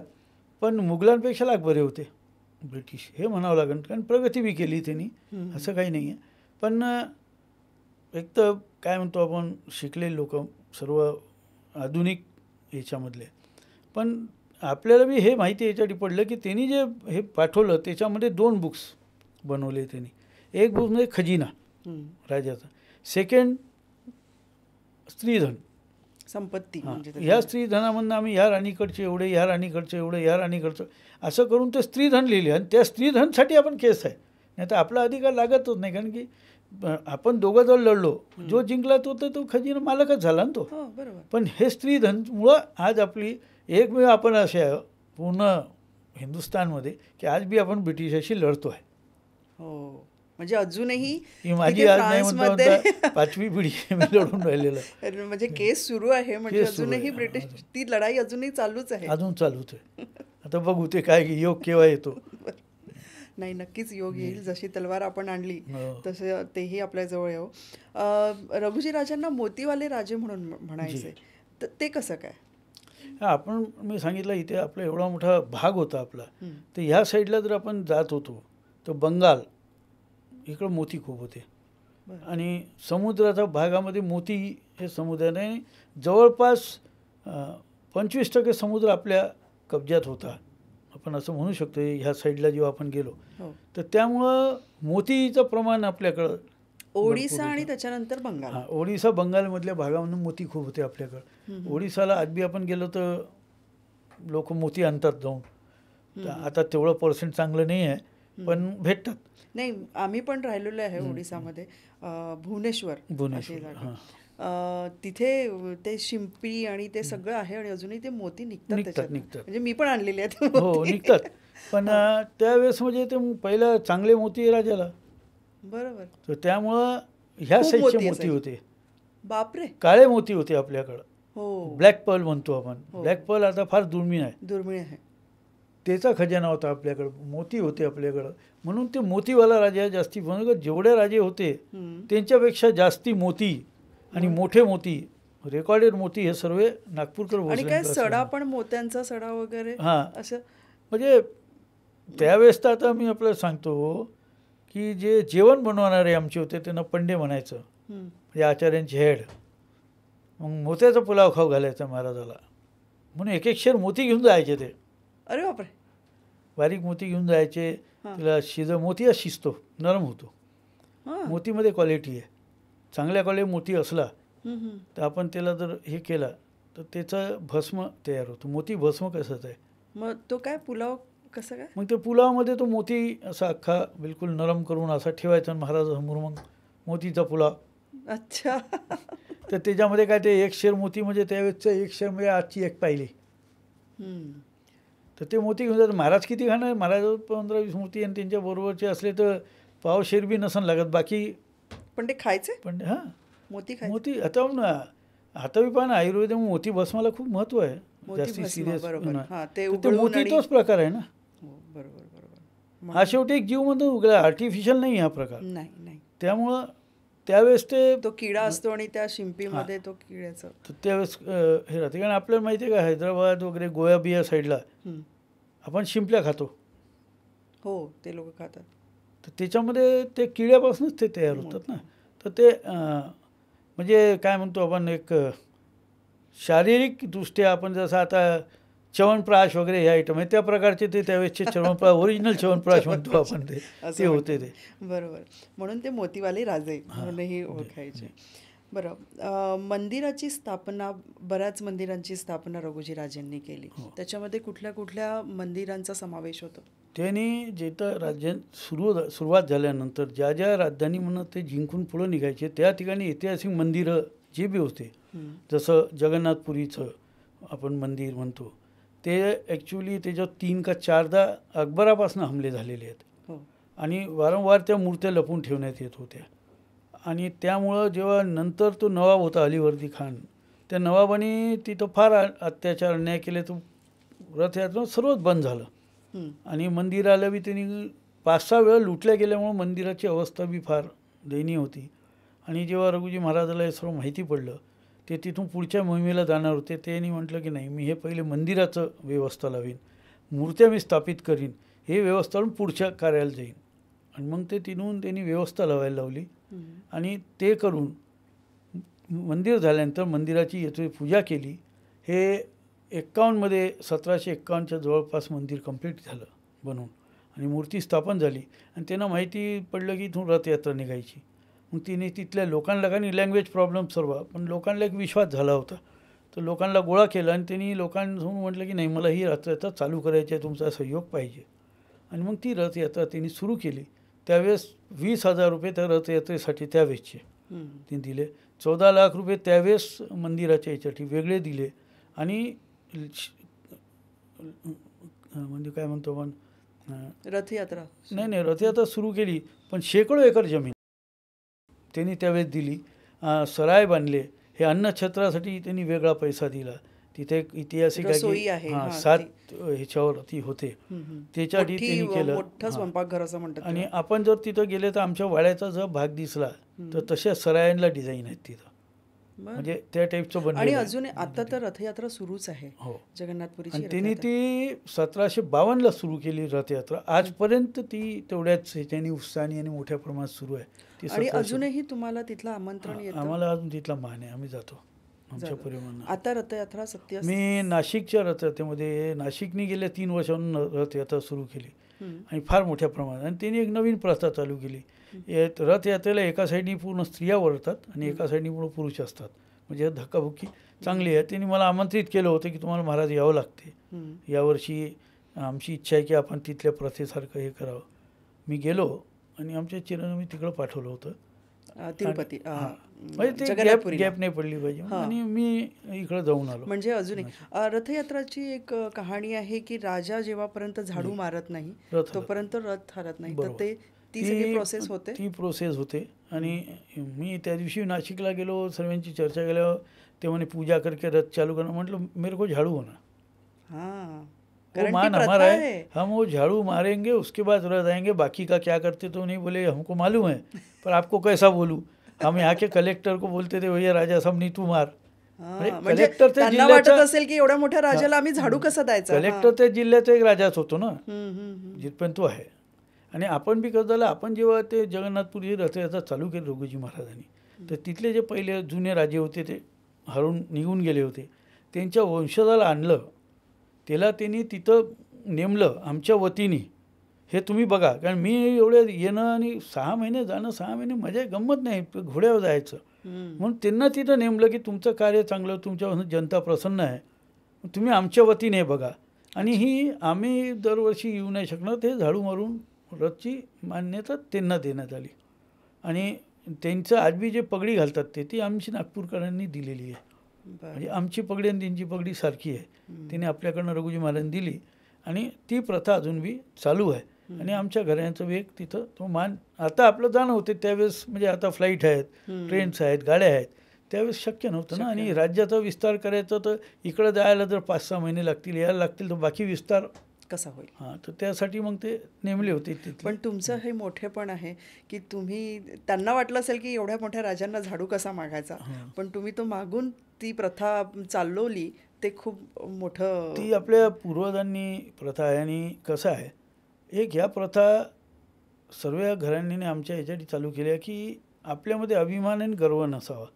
आपल्यापेक्षा श्रेष्ठ कोण आहे देव, ही भावना जिथपर्यंत मनात राहील ना, तिथपर्यंत तुम्ही हवेवर नाही उडणार आणि तुम्ही लेवलनी राहतात. कारण आपल्यावर बी कुणी आहे. म्हणून त्यांना देवाला हे सर्व मान दिले आम्ही. आता आमची जेवढी मंदिर आहे त्या ठिकाणी जर आपण बघता तर रामस्वामी, लक्ष्मण स्वामी, स्वामी शब्द आहे रामटेकला बी मंदिरावर जे लिहिलेलं आहे, रामस्वामी, लक्ष्मण स्वामी. तेव्हा आता स्वामी म्हणजे मालक, मोठे मालक. हां, बरोबर. हे शब्द आमच्या पूर्वजांनी हे मंदिरांना वगैरे हे देवाला दिलेले आहेत. आणि त्यामुळं कसं आहे की राजापेक्षा श्रेष्ठ देव. आता आमच्या इथं गणपती बसतात 7 दिवस, कुळाचाराचे गणपती म्हणतो आम्ही. त्या गणपतीला आमची पागोटी घातली जाते. म्हणजे आमची म्हणजे आम्ही जी मुकुट घालतो, पागोटी आम्ही म्हणतो तिला, त्याच धर्तीमध्ये आमची नाही घातल्या माणसाची, त्यांच्यासाठी बनलेले आहेत त्यांच्या, पण ते पॅटर्न सेम. अच्छा. आणि त्यावेळेस डिझाईन सारखं. हां. आणि मुकुट, सिरपेस, तुरा हे सर्व म्हणजे जो राजा धारण करतो ती सेम. पण त्या 7 दिवस आम्ही पगडी घालत नाही, ती सिरपेस तुरेवाली. अच्छा, कारण ती देवाला असते. हां, आम्ही साधी पगडी घालून घेऊ, पण देवाला ते आपण 7 दिवस तो राजाचा मान दिला, बरोबर, आपण ती धारण नाही करत. ते बी आम्ही अजून बी ते रिच्युअल पाहतो. आम्हाला किती मोठं आलं ते म्हणते नाही आम्हाला हे करायचं, ते नाही. 7 दिवसानंतर काय आम्ही घालतो. आता आमचे राजे ते आहेत, ही एक प्रथा ते पाहिजे. आणि ते कल्चर चांगलं बी आहे आमच्या म्हणण्याला, की माणसामध्ये अहमपणा, गर्व हा येत नसतो. आणि आपल्या देव देश धर्माचं एक आपल्या मनामध्ये एक फार दृढ प्रेम असतं, ते त्यामुळंच आहे की, तर त्यामुळं ती परंपरा आजबीच चालू आहे आमची. आणि यालाच म्हणतात संस्कृती टिकवून ठेवणं, आणि ती खूप गरजेची आहे. संस्कृती जर टिकली नाही ना तर आपलं राष्ट्रच नाही टिकत, बरोबर, आपला देश नाही टिकत.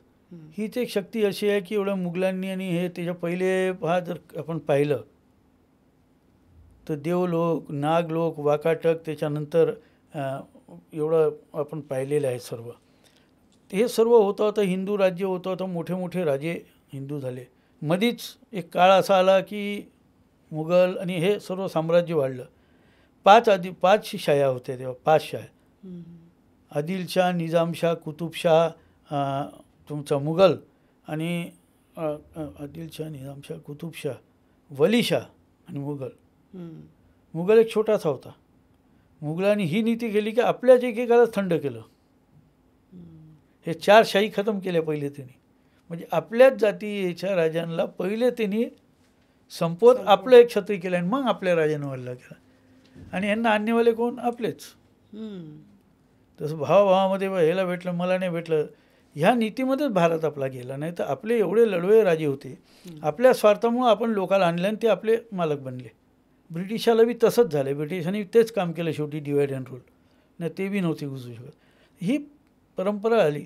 पण माझं सांगण्याचा अर्थ होता की एवढी मोठी शक्ती एका वेळेस तयार झाल्यानंतर कुठून ना कुठं पुन्हा एक चिंगारी आली. शिवाजी महाराज आले आणि राणा प्रताप वगैरे मोहीम करता करता मुघलांच्या विरोधात मग शिवाजी महाराज आले आणि एक ती मोहीम सुरू झाली.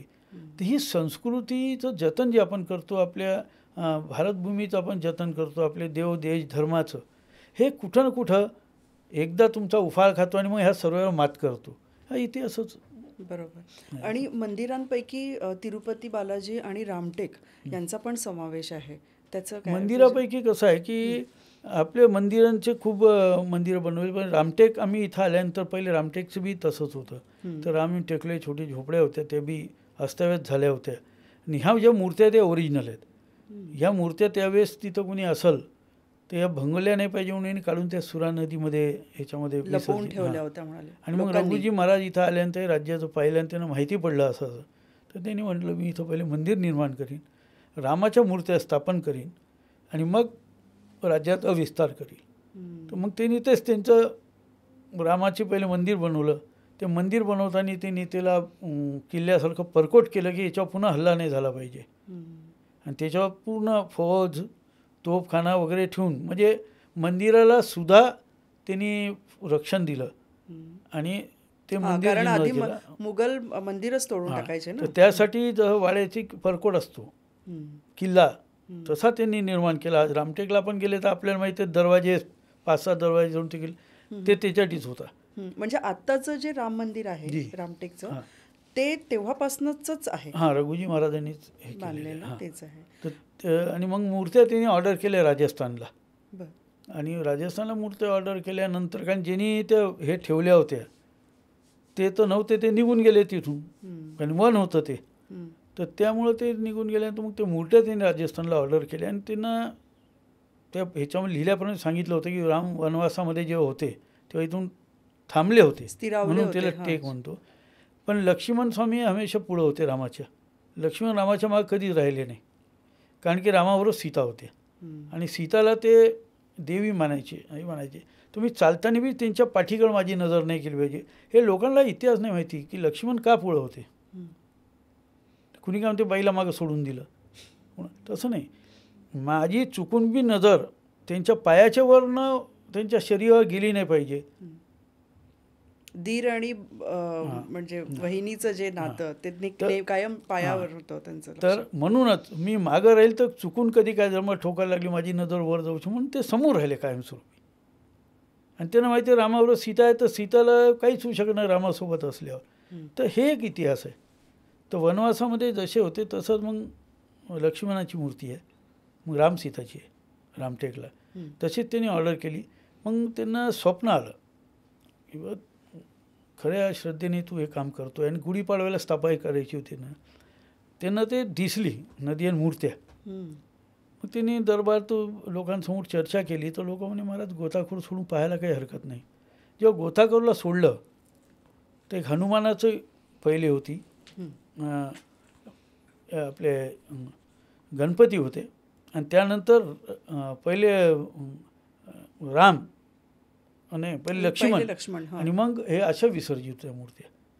मग त्या मूर्त्या आणल्या, त्या स्थापित केल्या. राजस्थानवरनं ज्या मूर्त्या मागवल्या त्या आता वापस हे करता येत नव्हत्या, मग त्या मूर्त्या त्यांनी रतनपूरला स्थापन केल्या.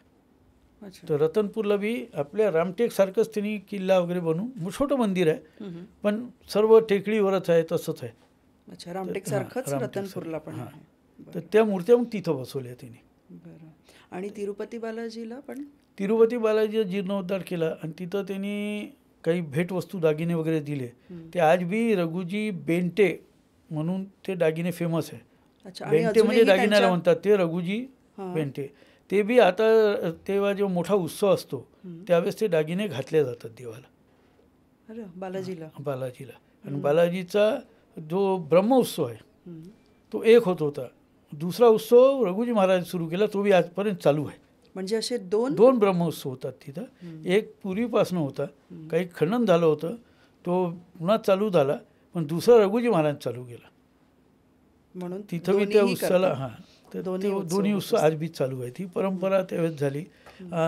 घाट बांधलेला आहे बनारसला, वाराणसी म्हणतो आपण ज्याला बनारस. तिथं भोसला घाट आहे. सर्वात पहिले गंगेमध्ये आपला घाट आहे, त्यानंतर मग होळकर वगैरे हे घाट आहेत. सर्वात मोठा घाट आहे आपला, खूप सुंदर. आणि वाडा आहे तिथं आपला बनारसला दारागंजला.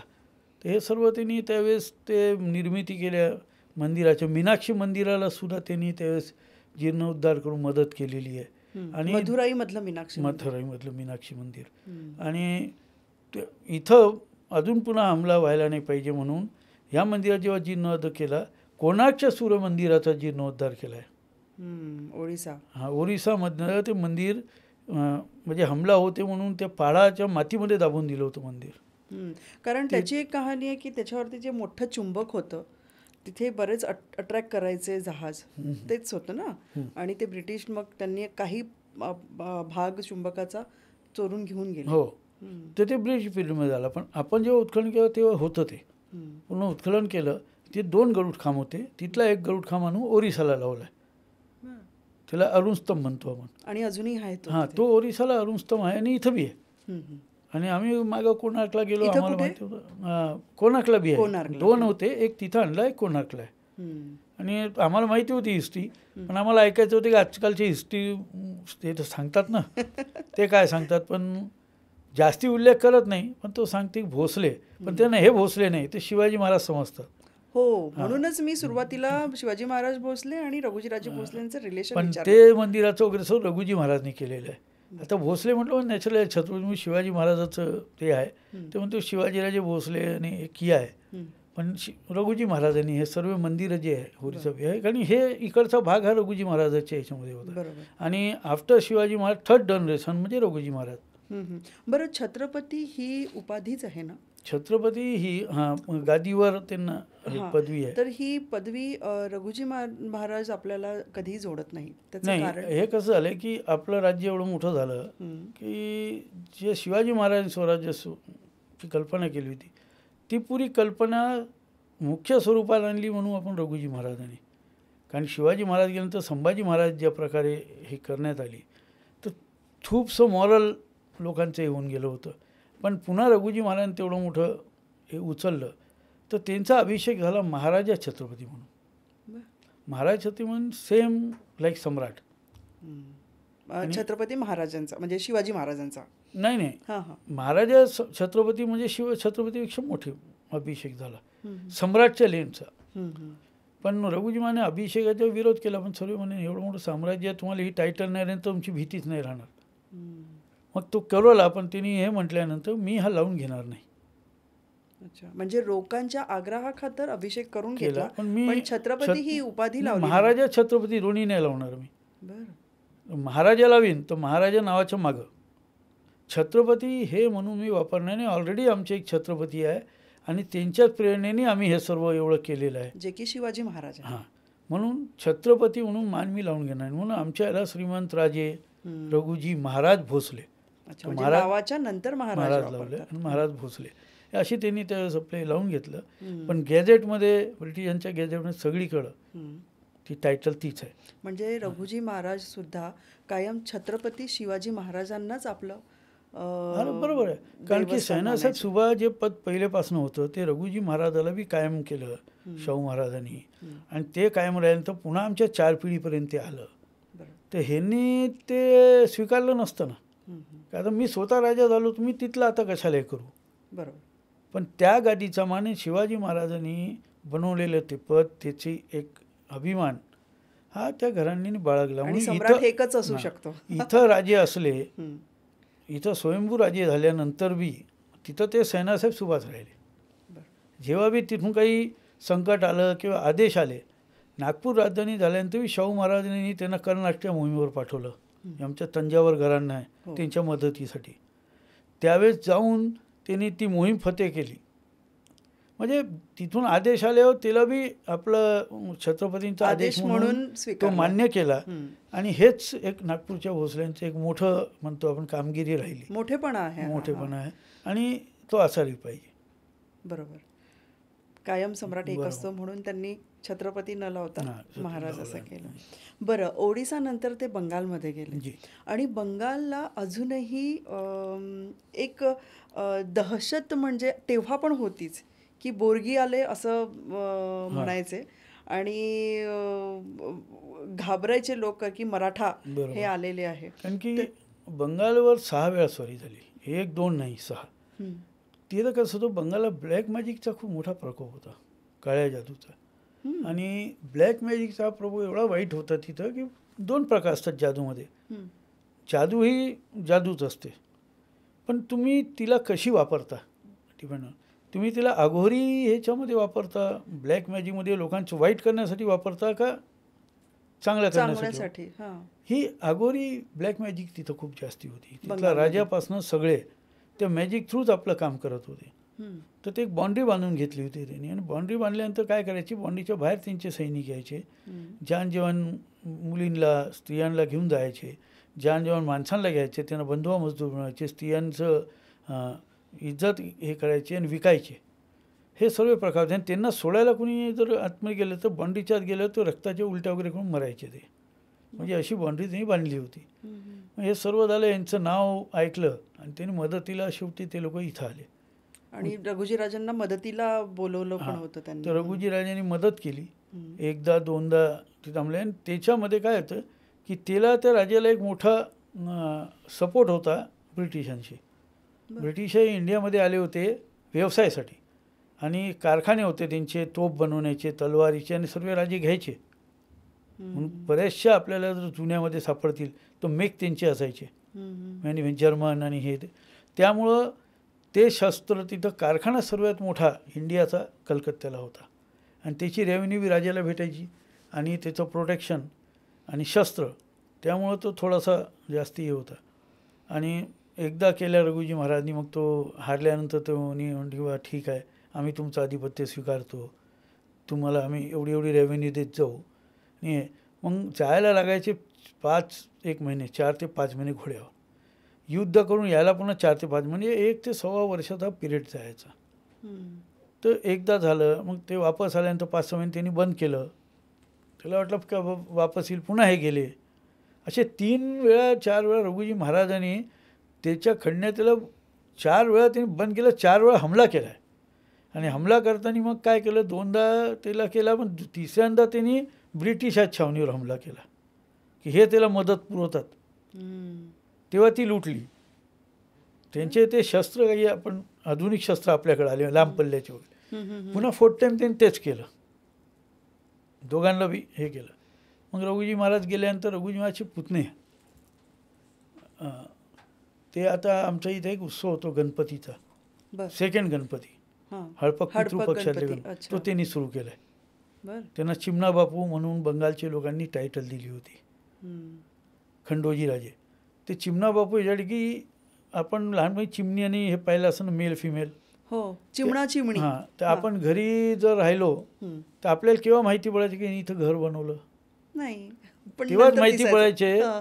अंडे फुटल्यानंतर बच्चे चिवशिव करायचे, तेव्हा माहिती पडायची ह्या कोणत्यात त्यांनी घर बनवलं, कधी येऊन बसून तो बनवायचा. हां. तर ह्यांचं असंच होतं की ह्यांना त्यांनी टायटल दिली, हे कधी येऊन कापून निघून जातो माहिती नाही पडत. बरं. तर म्हणून त्या त्यांनी चिमणा चिमणीवरून चिमणे राजे. चिमणा म्हणजे मेल हां. माणूस येतो ना, त्यांच्या तिथं ते तिला चिमणा म्हणतात. हां. ती भाषा आपल्याकडे चिमणा चिमणी ही ॲक्च्युली बंगालची भाषा आहे, आपली नाही आहे ती. बरं. आपण इथं यूज झाली ती. यूज झाली आहे. हां. तर त्यांना खंडोजी महाराजांना ते होते, आमच्या इथलं सर्व लढवय्ये ते होते, हं. आणि त्यावेळेस ते 5.75 फूट उंचीचे होते, आणि भारदस्त होते, आणि दिसायला सुंदर नव्हते, एकदम काळे होते. हं. आणि मिशी दाढी पाहिल्यानंतर 8-9 वर्षाचा पोरगं बी त्यांना पाहिल्यानंतर घाबरेल. सू करून देईल, अच्छा. अशी पर्सनॅलिटी होती त्यांची. आणि लढवय्ये फार होते. 16व्या वर्षी त्यांनी कार्य सांभाळलं, 32व्या वर्षी वारले. हं. त्यावेळेस 2दा बंगाल, आणि हा पुन्हा एकदा पुऱ्या प्रांतामध्ये ओरिसा बिहारीला पुन्हा आपल्या अंडर पुन्हा कुठं बंडाळी होतं ते सर्व तोडून पुन्हा त्यांनी ते केलं होतं. तर ते जेव्हा ते गणपती भक्त होते खूप मोठे. बरं. आणि म्हणूनच काय ती त्यांची बंगालमध्ये एक लोकगीत, एक लोरी जी फेमस आहे, हां, हां. अजूनही ती म्हणतात जी, लोक. ती आठवते? ती लोरी नाही, मला एवढं त्याच्यामध्ये शब्द माहिती आहे हं. की सोजा नाही तो बारगी राजे आहे का, हे अच्छा. आहे त्याच्यामध्ये पण एक- मला एक ओळ. सापडली आहे. अच्छा, मला आवडेल ती बोलून सांगा, दाखवायला. आपण आम्हाला बी आवडेल ऐकायला. खोका धिमोचो पारा जुरोलो बोरगी एलो देशे बुलबुले ते धान खियेचे खाजना देबो केशे. आणि ही बंगालमध्ये आहे. मी प्रयत्न केला बंगालीमध्ये म्हणून दाखवण्याचा, पण मी जेव्हा ह्या सगळा रिसर्च करत असताना याचा अर्थ बी काढला असेल. अर्थ की इथे बोरगी म्हणजे मराठा बारगीर, Yes. आणि म्हटलंय की पक्षी झगड गेले आणि ते खंडणी करायचे, बरोबर. हो. तर पक्षी इथे धान खाऊन गेलेले आहे, बोरगीर आले आहे, आणि खाजना म्हणजे टॅक्स, खंडणी, हां. तर आता खंडणी आम्ही कुठून द्यायची. आणि म्हणजे सर्व कोयल पक्षी खाऊन गेले असं आहे खाऊन ते. गेलेले आहे सगळं. आणि मी बुलबुल याचा जसा तुमच्याकडनं इतिहास प्रत्यक्ष जाणते आहे, पण याचा पण इतिहास माझे बंगाली मित्रपरिवार जी, तिथे जी, आहेत जी, जी. काही, त्यांच्याशी मी कॉन्टॅक्ट केला आणि त्यांना मी विचारलं आणि अर्थ पण जाणून घेतला. तर ते म्हणाले की हो, ही अजूनही फेमस आहे आणि लोक अजूनही त्या मुलांना लोरी म्हणून ऐकवतात. खरी गोष्ट. म्हणजे बघा 17व्या शतक कुठे आणि आता 21वं शतक आणि अजूनही ती चालूच चालू आहे. म्हणजे इतिहास किती म्हणजे कारकिर्दी जोरदार किती असतो. जोरदार होती आणि त्यांची दहशत किती मोठी होती की या 300-400 वर्षानंतर कायम आहे. नक्कीच. बरं, मला खूप असा आवर्जून विचारावंसं वाटतो प्रश्न की औरंगजेब, अकबर म्हणा, हिमायू म्हणा, या सगळ्यांचा इतिहास आपण शिकतो, पण रघुजी राजेंचा इतिहास कुठेतरी ते पानात दडून गेलेले आहे, असं का? ह्याचं फार मोठं कारण आहे. पण एक तर दुर्दैव आपलं आहे की भारतामध्ये आपण परकीयांचा इतिहास आपल्या शिक्षणापासून पूर्वीपासनं परकीयांचा इतिहासच आपल्याला शिकवण्यात आला. त्याच्यामध्ये ते मुघल आहेत, पण ब्रिटिशांचे बी राहिले, नेपोलियन बोनापार्टचं बी शिकवण्यात आला, तुम्हाला बरेचसे आले. पण आपला इतिहास हा ज्याप्रमाणे रामायण लोकांना माहिती पाहिजे होतं, ज्याप्रमाणे महाभारत माहिती पाहिजे, ज्याप्रमाणे राणा प्रताप माहिती पाहिजे होते, ज्याप्रमाणे शिवाजी महाराजांचा इतिहास त्यावेळेस शिवाजी महाराजांचा इतिहास 4 पानाचा, म्हणजे आम्ही शिकलो तेव्हा, त्याच्यातच संपून जातो. आम्ही शिकलो तेव्हा, आता तो बी नाही आहे. बरं. आम्ही शिकलो इंग्लिश मिडियममध्ये, आम्हाला हिस्ट्रीमध्ये 4 पेज शिवाजी महाराज 4 पानाचे होते का? नाही. त्यानंतर बरं ठीक आहे, 4th मध्ये 4 पानाचा, 5th मध्ये 3 पानाचा, 6th मध्ये 2 पानाचा, आणि मग गायब. हा होता. आणि जेव्हा शिवाजी महाराजच्याच बारेमध्ये एवढं हे होतं, तर बाकीचा इतिहास तर. आणि दुसरं म्हणजे नागपूरच्या भोसल्यांचं असं झालं की शिवाजी महाराजचे थोडेसे पेशवे हे आले, संभाजी महाराजांनी जे हे झालं 2 गाद्या आणि ह्याच्यामध्ये मोठा पेशव्यांचा हात, म्हणजे शाखा झाला त्यांच्या. हां, ह्याच्यामुळे पेशव्यांनी फार मोठा खेळ केली. जर पेशव्यांनी एकनिष्ठ बरोबर राहिले असते आणि पॉलिटिक्स नसतं केलं तर ते स्वराज्य अलग असतं, संभाजी महाराजांची स्थिती झाली नसती. पण ते आता इतिहास आहे. पण नागपूरच्या भोसल्यांनी पेशव्यांना कधीच साथ दिला नाही. नागपूरचे भोसले पेशव्यांना हमेशा विरोध करत राहिले आणि गादीशी एकनिष्ठ राहिले. आणि संभाजी महाराजचे बी असे काही घडामोडी झाल्या होत्या की यांना गादीवर बसू नाही द्यायचं आहे, राजारामालाच ठेवायचं आहे. त्यावेळेस सर्वात मोठी साथ आपल्याच पूर्वजांनी संभाजी महाराजाला दिली, कारण अग्नी आमच्या पूर्वजांनी दिली शिवाजी महाराजाला. आपल्याला मी सांगितलं परसोजी महाराजांनी. त्यामुळे एक स्थान तिथं पूर्ण एरियात त्यांचं, आणि सैनासाहेब सुभा म्हणून भावाच्या नात्याने बघितलं जायचं. आणि त्यावेळेस पेशव्यांनी सर्व प्रयत्न केले, पण सर्व लोक म्हणाले की तुमच्या या प्रयत्नाला जिथपर्यंत भोसले साथ देत नाहीत, म्हणजे नागपूर नंतर झालो आम्ही, तिथपर्यंत ते होऊ शकत नाही. तो प्रयत्न केला, मग त्यांनी एकनिष्ठेने सांगितलं नाही, एकनिष्ठ राहू, शिवाजी महाराजांचा मोठाच मुलगा ह्या गादीवर बसेल आणि आम्ही संभाजी महाराजच्या सोबत आहे. तेव्हा संभाजी महाराजच्या सोबत राहिले. संभाजी महाराजच्या इतिहासामध्ये पिक्चरमध्ये पाहिलं, एक आमचे पूर्वज मारले बी गेलेत संभाजी महाराज बरोबर. आणि त्यानंतर पुन्हा शाहू महाराजाच्या वेळेस संभाजी महाराजचे चिरंजीव, आणि त्यांना लहानपणी काहीच झाले होते, ते आल्यानंतर त्यांच्या कॉन्टॅक्टमध्ये कंटिन्यू हे होते सैनासाहेब सुभा म्हणून. आणि हे लहान होऊन मोठे होतपर्यंत त्यांना सर्व माहिती होतं. पण ह्यांना गादीवर नाही बसू द्यायचं म्हणून एक पुन्हा कट रचला गेला होता की हे तोतई आहेत, एवढ्या वर्षे तिथं आले, कुणी ओळखता. हे म्हणजे तोतई मीन्स ओरिजिनलला मारून टाकलेलं आहे आणि ह्याला हे म्हणून पेश करून राहिले शाहू, म्हणजे हा मुस्लिम झाला आहे, तोतई आहे. आणि तोते नसन तर मग यांना मारलं नाही, त्यांना मुस्लिम धर्म दिला आहे. एवढ्या वर्ष तो कसा राहू, ह्याच्यासाठी त्यांचा विरोध करण्यात आला होता. तेव्हा आमच्या पूर्वजांनी सांगितलं की नाही, मी पहिलेपासनं येसुबाईन त्यांच्या संपर्कामध्ये आहे आणि हे तेच आहेत आणि मी गादीवर ह्यांनाच बसवणार. त्यावेळेस बी नागपूरकर भोसले म्हणजे आमचे पूर्वज, त्यांनी गादीशी एकनिष्ठ राहून ते बसवले नाही. त्यावेळेस ते गादीवर बसू शकले नसते. ते ह्या सर्व त्यामुळं काय पेशवे कट्टर विरोधात आमच्या, आणि पेशव्यांचं आपलं काही जमलं नाही आणि पेशव्यांना दाद बी दिली नाही कधी. नागपूरमध्ये बी एकदा पेशव्यांनी वाडा जाळण्याचा प्रयत्न केला होता आम्ही युद्धावर असताना, ऐकत नाहीत म्हणून. तर त्यावेळेस बी शनिवार वाड्याचा इतिहास लोकांनी दाबून दिला. शनिवार वाडा नागपूर का भोसले पेटवला? पुण्याचा का? नागपूरवर शनिवार नागपूरच्या भोसल्यांवर पेशव्यांनी हमला केला ते मोहिमेवर असताना. कारण की ऐकत नाहीत, मग यांना आपण दाबू, आणि हे महाराजांना माहिती नसताना शाहू महाराज बिना सांगता त्या हमल्यामध्ये त्यांनी ग्वाल्हेरच्या सिन्यांना पाठवलं होतं, होळकरांना पाठवलं होतं. आणि त्यावेळेस तो हमला केला आणि हे परतत होते. तेव्हा यांना माहिती पडलं की पेशव्यांनी हे आलेले आहेत, तर त्यांनी पाठलाग केला. ह्यांना माहिती पडलं की रघुजी महाराज वापस येऊन राहिले, आता काही खरं नाही. त्यांनी काही पाठ जाळला आणि हे पळाले. तर त्यावेळेस पूर्ण राज्य होतं तेवढा पाठ तो विझवण्यात आला. पण ह्यांनी पिछा केला, हे थांबले नाही. ते पिछा करता करता यांनी दोनदा त्यांच्या छावणीवर हमले केले, पण हे सैन्य ठेवून हे पुढं पळून जात होते. असं करता यांना माहिती पडले की शनिवार वाड्यात लपलेत. मग यांनी शनिवार वाड्याला घेरलं आणि शनिवार वाड्याला हमला केला. हे तळगार म्हणून निघून गेले आणि यांचे बाकी सर्व दरवाजाने उघडल्यामुळे यांनी जाळला. ते बाकी सर्व त्याच्या मेले. त्याच्यामध्ये ते ह्यांची काय म्हणतो आपण मस्तानीचा वारस बी तिथं मेला. त्याचं तिथं तुम्ही पाहायला कधी गेले तर ते दाखवतात. हे तिथं तो मुस्लिम आहे, तो तिचा वारस आहे. तर हे सर्व मेले. पण हे नागपूरच्या भोसले केलं नाही सांगत हे लोक. शनिवार वाडा सुलग गया. सुलगला कसा? पण हा रिव्हेंज होता इथं. म्हणजे आमच्या वाड्याला तुम्ही आग लावली म्हणून आम्ही शनिवार वाडा, तो एक मोठा रिव्हेंज होता. त्यानंतर त्यांनी तह केल्या, कारण हे पुन्हा हमला करतील. मग शाहू महाराजाला मध्यस्थी ठेवून तह केला आणि मग असं ठरलं की कधी मग नागपूरच्या ह्याच्यामध्ये कधी इंटरफिअर पेशवे करणार नाही.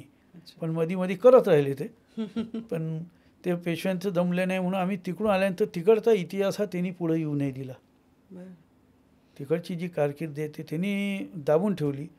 आणि इथला इतिहास आम्ही एवढं मोठं केल्यानंतर आम्ही ब्रिटिशांना ज्या पद्धतीने आपण रोखलं आणि ब्रिटिशांना जेवढा त्रास झाला नागपूर घ्यायला, त्यामुळं ब्रिटिशांनी बी तो इतिहास दाबला. तर त्यामुळं म्हणून इतिहासाच्या पानातच ते. आणि दुसरं म्हणजे जरी सुवर्ण अक्षरात नाव आहे तरी पण इतिहासात कुठेतरी हरवलेलेच आहे. इथे हरवलेला म्हणजे त्यावेळेची इतिहासकारांनी हिंमत नाही केली. मग कारण की हे राज्य करतात जर तो दाबायचा प्रयत्न केला, तो त्यांनी केला नाही.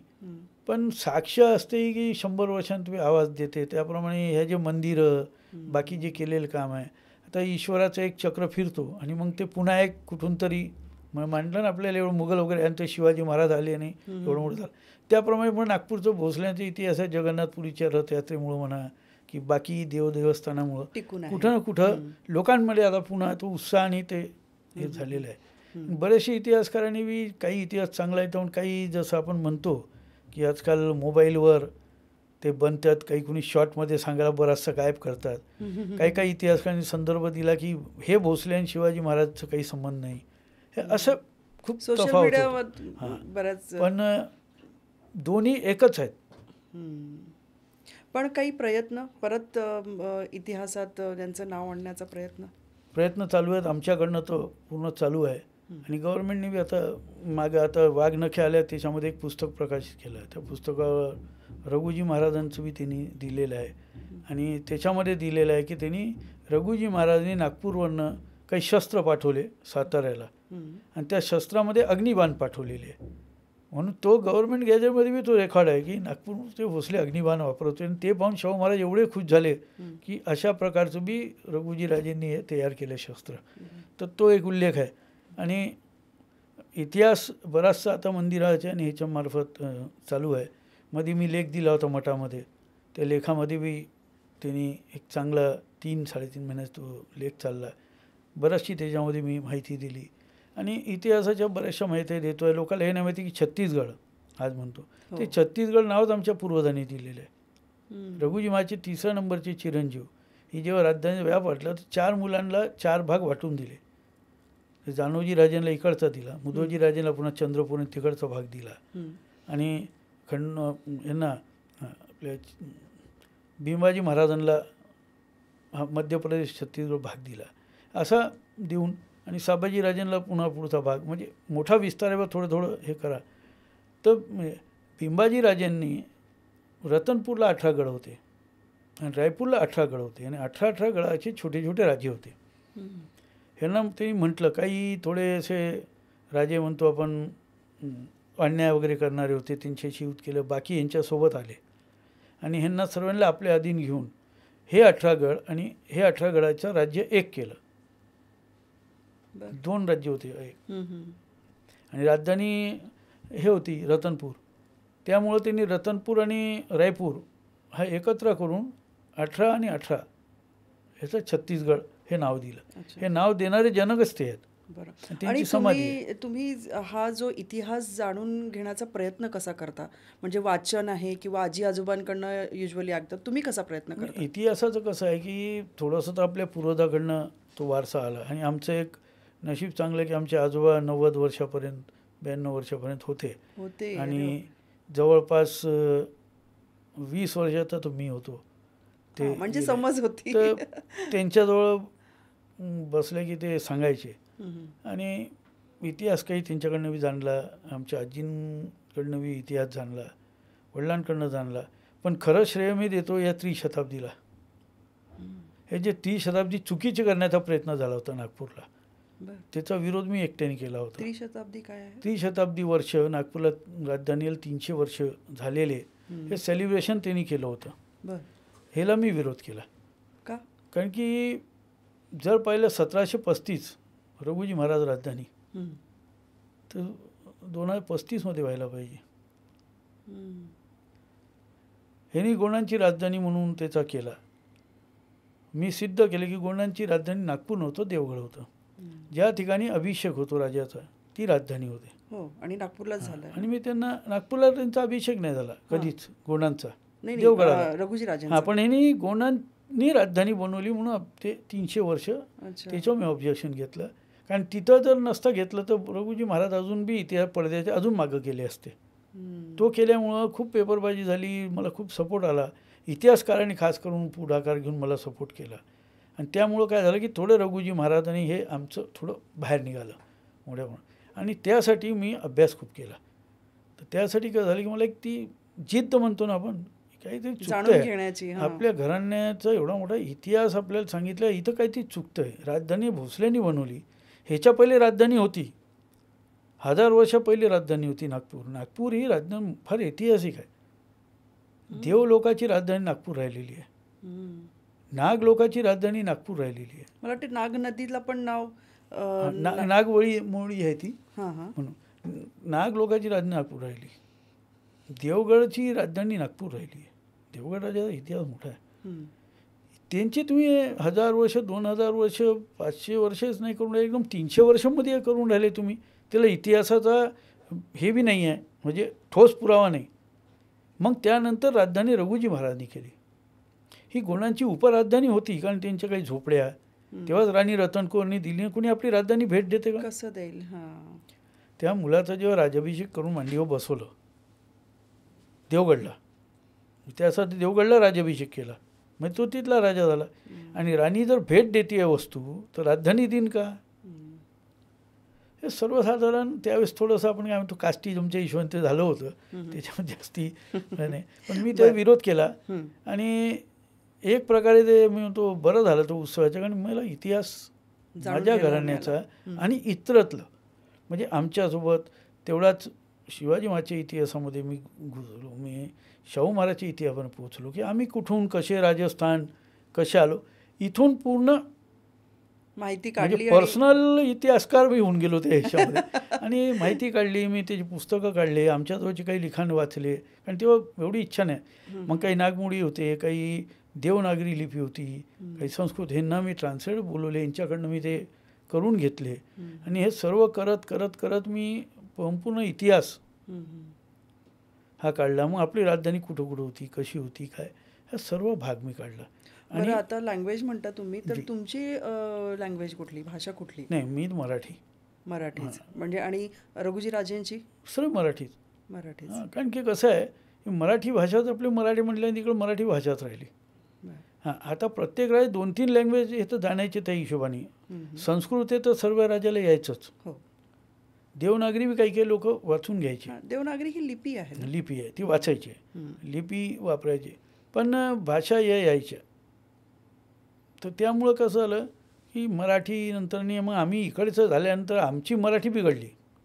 आणि पुणे आणि मुंबईसारखी मराठी आमची नाही, कारण की आम्हाला कसं झालं की छत्तीसगड मध्ये ह्या भागाची मिक्सचर आणि ते सर्व मिक्सिंग झालं आमचं. त्याच्यामध्ये ओरियाई बी येते आमच्या मराठीमध्ये, म्हणजे मिक्सचर मराठी आपली झालेली आहे. म्हणजे हे कल्चर सांगतं की नागपूरचं विदर्भीयन भाषा म्हणून कल्चर हां एक वेगळं आहे. आणि त्यामुळे तो इतिहास वाचला आणि म्हणूनच मग मला जास्ती आवड निर्माण झाली. बरं, म्हणजे स्वतः तुम्ही पुढाकार घेऊन इतिहास जाणण्याचा प्रयत्न केलेला आहे. आणि मला आनंद आहे की आमची येणारी पिढी म्हणजे माझे चिरंजीव ते बी या वस्तूमध्ये त्यांनी बी तेवढाच हिरिरीने घेऊन त्यांनी इंटरेस्ट घेऊन त्यांनी बी तिचं चांगले स्टडी केलेली आहे. बरं, संभाजी महाराज हे कर्नाटक आणि तिकडे दक्षिण भारतातही गेले होते. तिथे सांबार, इडली सांबारासोबत जो आपण सांबार खातो त्याची पण काहीतरी गोष्ट आहे. हो, ते काय झालं, संभाजी महाराजला आमटी आपल्या इथं वरणाची आपण फोडणी देतो ना, हो, त्याला इथं आमटी म्हणतात. डाळ म्हणतो, डाळ काय फोडणीची डाळ, हो, फोडणीचं वरण, आमटी, ती आवडायची त्यांना खूप. आता ते जेव्हा कर्नाटक जायला गेले तर संभाजी महाराजला आमटी खूप आवडते. आणि ते मोहिमेसाठी गेले होते, शिवाजी पाठवले होते मदतीला जा आणि तुमच्या काकांना मदत करून या, त्यासाठी गेले. आता यांना खुश, ते रागीट होते, तापड होते असं सगळ्यांचं म्हणणं होतं. आता यांना खुश ठेवायचं आहे आणि राहिली बी पाहिजे लढाई होत परे वगैरे. तर मग ती आमटी कशी करायची, तर तिथं तुरीची डाळ होती पण त्यांची पद्धती नव्हती ती करायची. आणि एक दुसरी डाळ अशी त्यांनी मिक्स केली आणि मिक्स करून त्यांनी बनवली, पण त्यामध्ये त्यांनी आमचूर टाकलं आणि आपलं हे टाकलं काय म्हणतो आमसूल आणि आमचूर. आमचूर म्हणजे आंब्याचं हे बनवून ठेवतं वाळून, त्यावेळेस एक खीस करून ठेवायची माहिती आहे का वाळलेला तो, आणि आमसूल हे 2 वस्तू टाकून त्यांनी ते बनवल्याने त्यांना वाळल्याने त्यांना खूप आवडले. तर आता हिचं नाव काय ठेवायचं, तर संभा. ते संभाचा बनून जाऊन ते सांबार झालं. म्हणजे संभाचा आहार तुम्ही सांगितलं तुम्हाला, संभाचा आहार म्हणजे सांबार.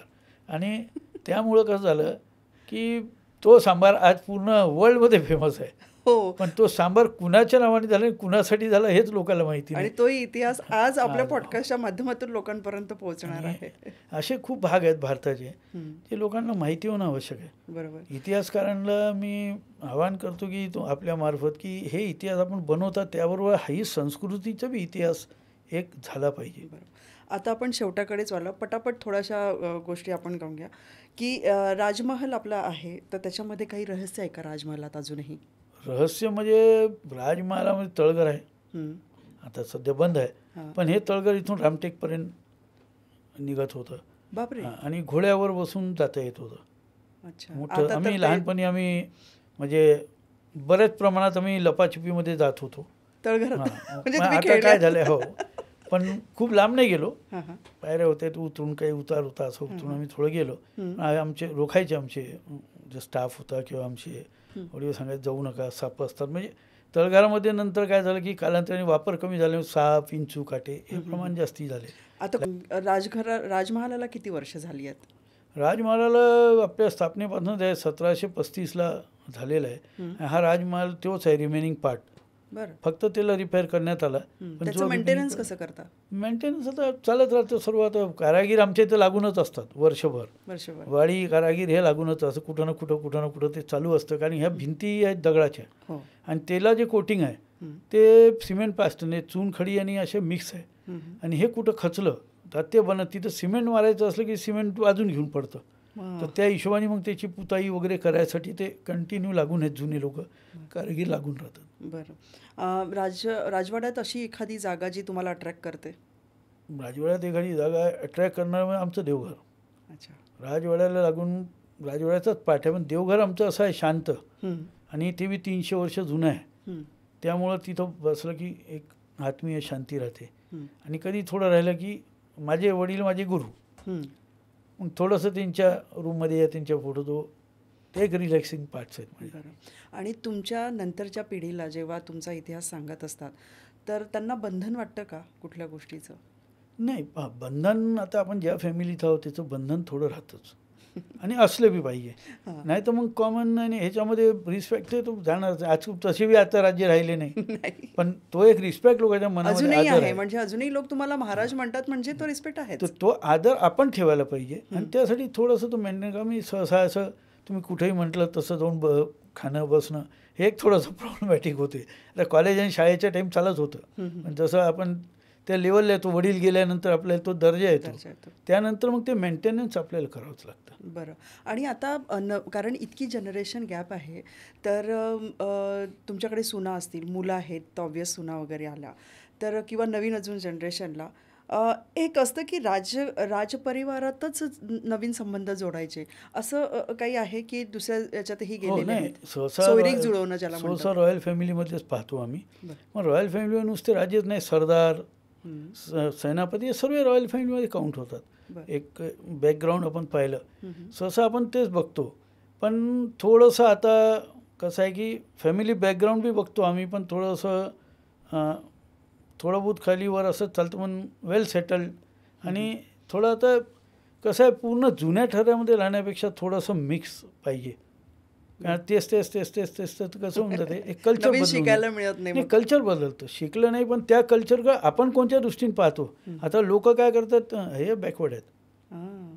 त्याच्यामुळे थोडंसं लोकांसंग बी समरस होण्यालायक एक हे पाहिजे, तर ते राहते, ते करायला पाहिजे. पण एक चांगल्या देवाच्या गुणाने आजपर्यंतची आतापर्यंतची पिढी, म्हणजे तुमच्या माझ्या नंतरची. मुलापर्यंतची पिढी, हां, हां. मुलीपर्यंतची पिढी, या लोकांनी असे काहीच लव्ह मॅरेज वगैरेचे असं आमच्यासमोर काही आलं नाही.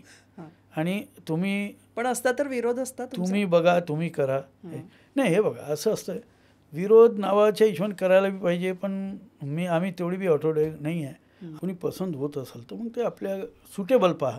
कारण आपल्याला पाहण्याचा दृष्टिकोन लोकांचा वेगळा आहे. बरं. आमच्या फॅमिलीला आज बी थोडे लोक वेगळ्या ह्याच्याने पाहतात की बा काहीतरी यांची क्वालिटी राजे आहे, फॅमिली किंवा रॉयल फॅमिलीत असं ते बघतात. म्हणजे आज बी कम्पॅरिझन आहे.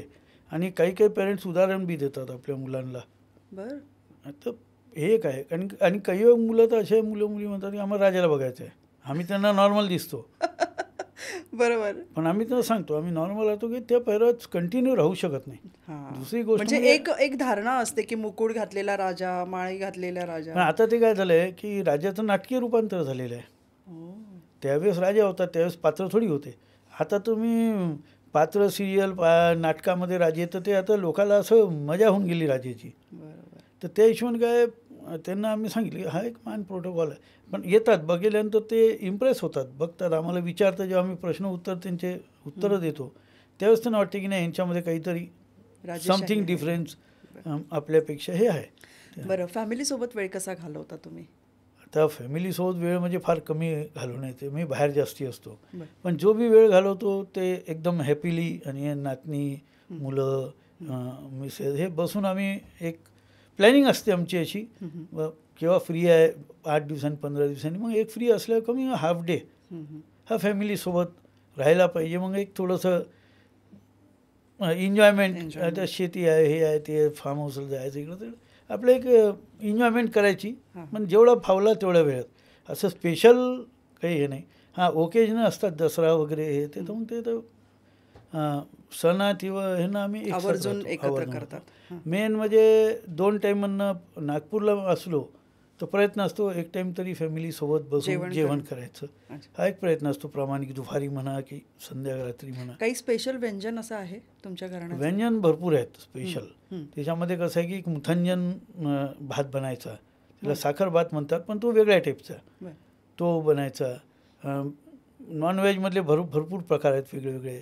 आमच्याकडे कोकणी वडे वगैरेंची पद्धत आहे. जरी कोकणामधनं मेन म्हणजे आमची ती पहिली साईड कोकणच होती ना, सर्व आम्ही कोकणा थ्रू झालो, तर त्यामुळे ते कोकणी वडे, तिकडचं ते नारळाची कढी, ते तिकडचं वेगळे प्रकारचे आहेत. आणि व्हेरायटीज बऱ्याच वेगळ्या काही असतात, कारण की कुठल्या मिसेस कोणत्या ह्याच्यामधनं आल्या तर तिथून एखादी काहीतरी व्हेरायटी स्पेशल येते. आणि हे जे कल्चर आहे ओरिसा, बिहार, बंगाल इकडचे बी त्यावेळेस का आमच्याकडे काही कुक्स होते या काही त्यांनी जे आहे ते चालत आलेली आहेत, त्या बी वस्तू भरपूर आमच्याकडे आहेत. आता तुम्ही म्हटलं की वेगवेगळ्या कल्चरमधनं सुनांना कधी दडपण आलंय घरात की राजघराण्यात आपण आलोय? आणि की त्या पण रॉयल फॅमिलीतनंच आलेल्या नाही, आहेत? रॉयल फॅमिलीतले आले आहेत. आणि जनरली मी कसं आहे, माझी सिनियर फॅमिली आहे. रिच्युअल्स माझ्याकडे सगळे आहेत. बरं. माझ्याकडे रामाचं नवरात्र आहे, देवीचं नवरात्र, खंडोबाची चंपाषष्ठी आहे, हवन आहेत. त्यामुळं आणि एक जॉईंट फॅमिली आहे. मी आणि माझे भाऊ, आम्ही दोघं भाऊ एकत्र राहतो. एकच किचन ठेवली आम्ही पहिलेपासून. कारण की त्यामुळं कसं आहे, आम्ही मुलगी पाहताना जर आम्हाला मुलांनी म्हटलं की आपल्याला बघायचं आहे, आम्हाला जावई बघायचे, तर आम्ही थोडी जॉईंट फॅमिली या मोठ्या फॅमिलीतले आम्ही बघतो जिथे कल्चर्स असतील. म्हणजे आधुनिक तर आता माझे जे जावई आहेत ते बिझनेसमॅन आहे. आम्ही त्यांना म्हणजे मराठ्यामधले आम्ही मारवाडी या सिंधी म्हणतो. अच्छा. एवढं चांगले बिझनेस डेव्हलप केला आहे तिने. LLM आहेत, पण तिच्या फादरने ते बिझनेस डेव्हलप केला आहे. तर तेवढे ते फ्री बी आहेत, पण रिच्युअल बी आहेत.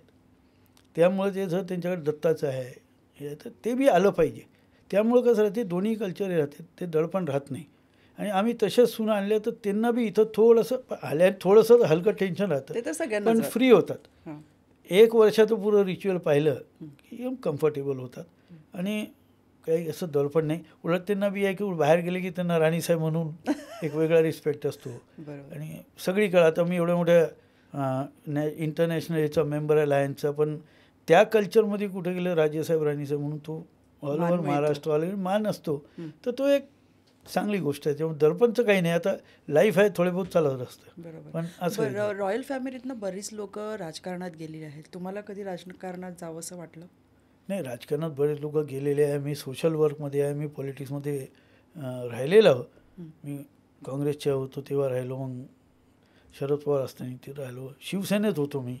मध्य प्रदेश पुरा माझ्या हातामध्ये होता, चंबलपर्यंत 52 जिल्हे माझ्या हातात. हे सर्व राहिलो. पण काय आहे, आपली जी सोच आहे, आपली जी धारणा आहे, तिथं कुठेतरी मिसमॅच होतो आपण. अच्छा. राजकारण म्हटलं की वेगळीच एक दिशा. आणि करायची इच्छा तर खूप राहते, पण तेवढं त्या हिशोबाने मग ती रुटीन बी पाहिजे, आपल्या नावाला शोभलं बी पाहिजे.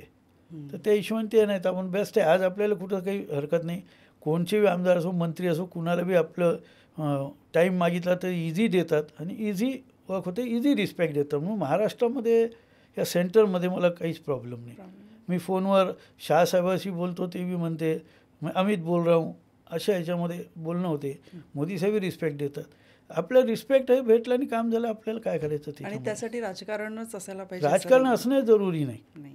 आणि असलं तर मग त्या पद्धतीचं आमच्या लेवलच्या हिशोबाने मग आम्हाला करावं लागेल. ते दडपण जास्ती राहिलं मग. बरोबर. आता फ्री. तुम्हाला लोकांनी कसं ओळखावं असं तुम्हाला वाटतं? नाही, मला लोकांनी काय, मी ज्या फॅमिलीचं आहे तसंच ओळखावं आणि लोकांनी आपलं म्हणून ओळखावं.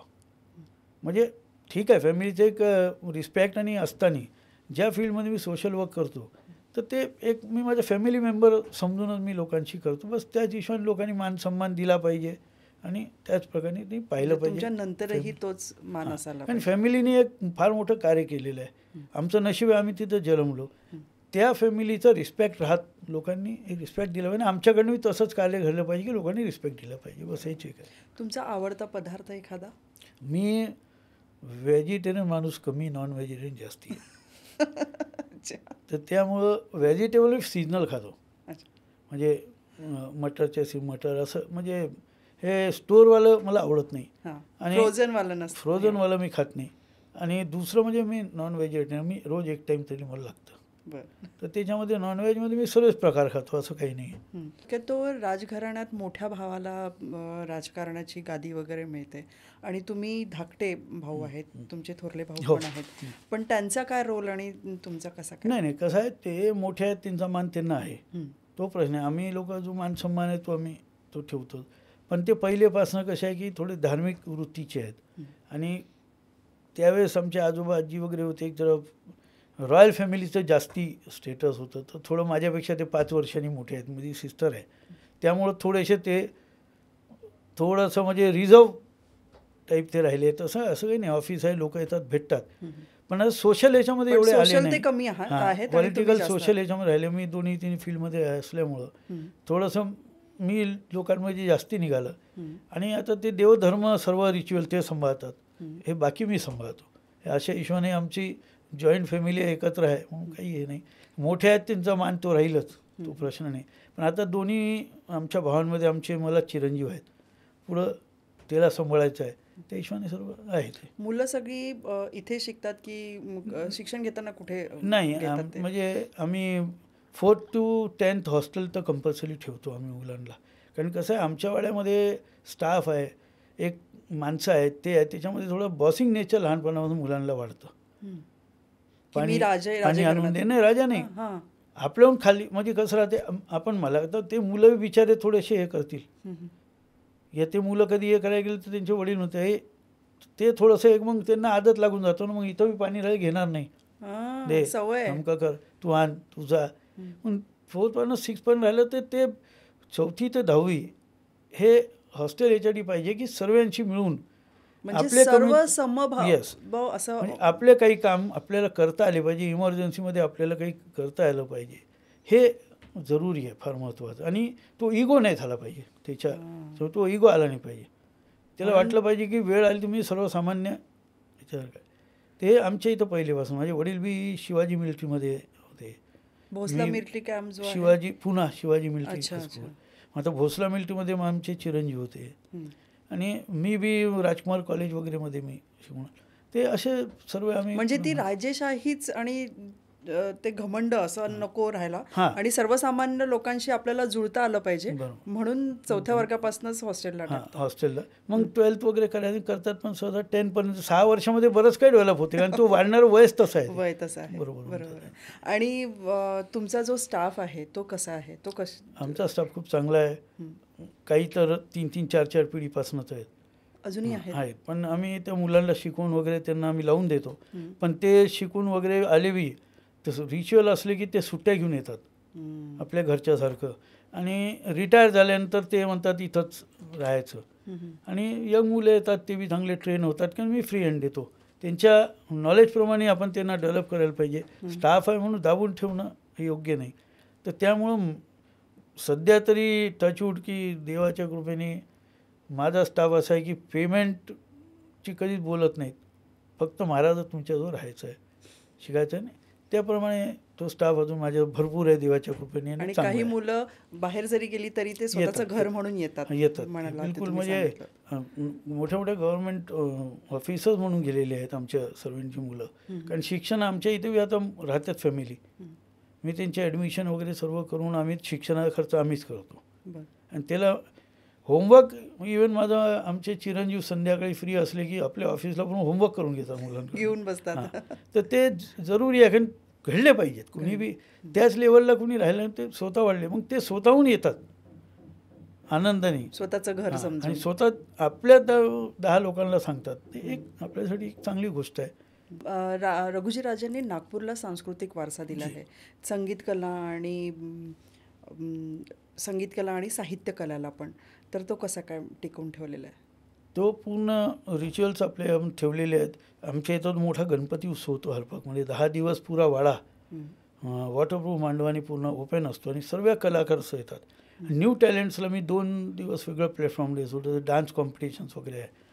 न्यू टॅलेंट्स जे यंग मुलं आहेत मुली त्यांना मी प्लॅटफॉर्म देतो, त्यांच्यासाठी पुरस्कार ठेवतो, मोठ्या मोठ्या लोकांकडून त्यांना सन्मानित करतो. सिंगिंग टॅलेंट्स यांना देतो. आणि आमचा एक राजरत्न पुरस्कार म्हणून एक सन्मान आम्ही देतो आमच्या फॅमिलीच्या नावाने. तो विविध क्षेत्रामध्ये उत्कृष्ट काम करणाऱ्या लोकांना तो एक आपण सन्मान देतो. त्यामुळं कसं आहे की या कलाकारांना यांना एक मानाचं नाही, हे काही अडचणी कुणाला असल्या ते येतात, आपल्याला जेवढी जमल तेवढी आपण मदत करतो पर्यायाने, चाहे स्पोर्ट डिपार्टमेंट असो कुठं असो त्याच्यामध्ये आपण. बरं, रघुजी राजांचा मृत्यू कसा झाला? नाही नॅचरल नॅचरल. झाला. आणि मला वाटते ते 14 फरवरी 1755 गेले. हां 14 आणि जन्म बी त्यांचा फेब्रुवारीचाच आहे. बरं. 14 फेब्रुवारीचाच. अच्छा. आणि मृत्यू 14 फेब्रुवारी. म्हणून वर्ष आम्ही तो जो अवॉर्ड सेरेमनी घेतो हां. ते फेब्रुवारीच्या 14 तारखेलाच घेतो आम्ही त्यांच्या ह्याच्यामध्ये. रघुजी राजेंची समाधी अजूनही नागपूरमध्ये आहे, पण ती दुरावस्थेत आहे, असं का? नाही दुरावस्थेत आपण नाही म्हणू शकत. आता बरीचशी आम्ही तिला चांगली गेली. मध्यंतरी काळात कसं झालं होतं की गव्हर्नमेंटने काही पोर्शन आमचा ह्याच्यासाठी हेरिटेजच्या हिशोबाने हे केला होता.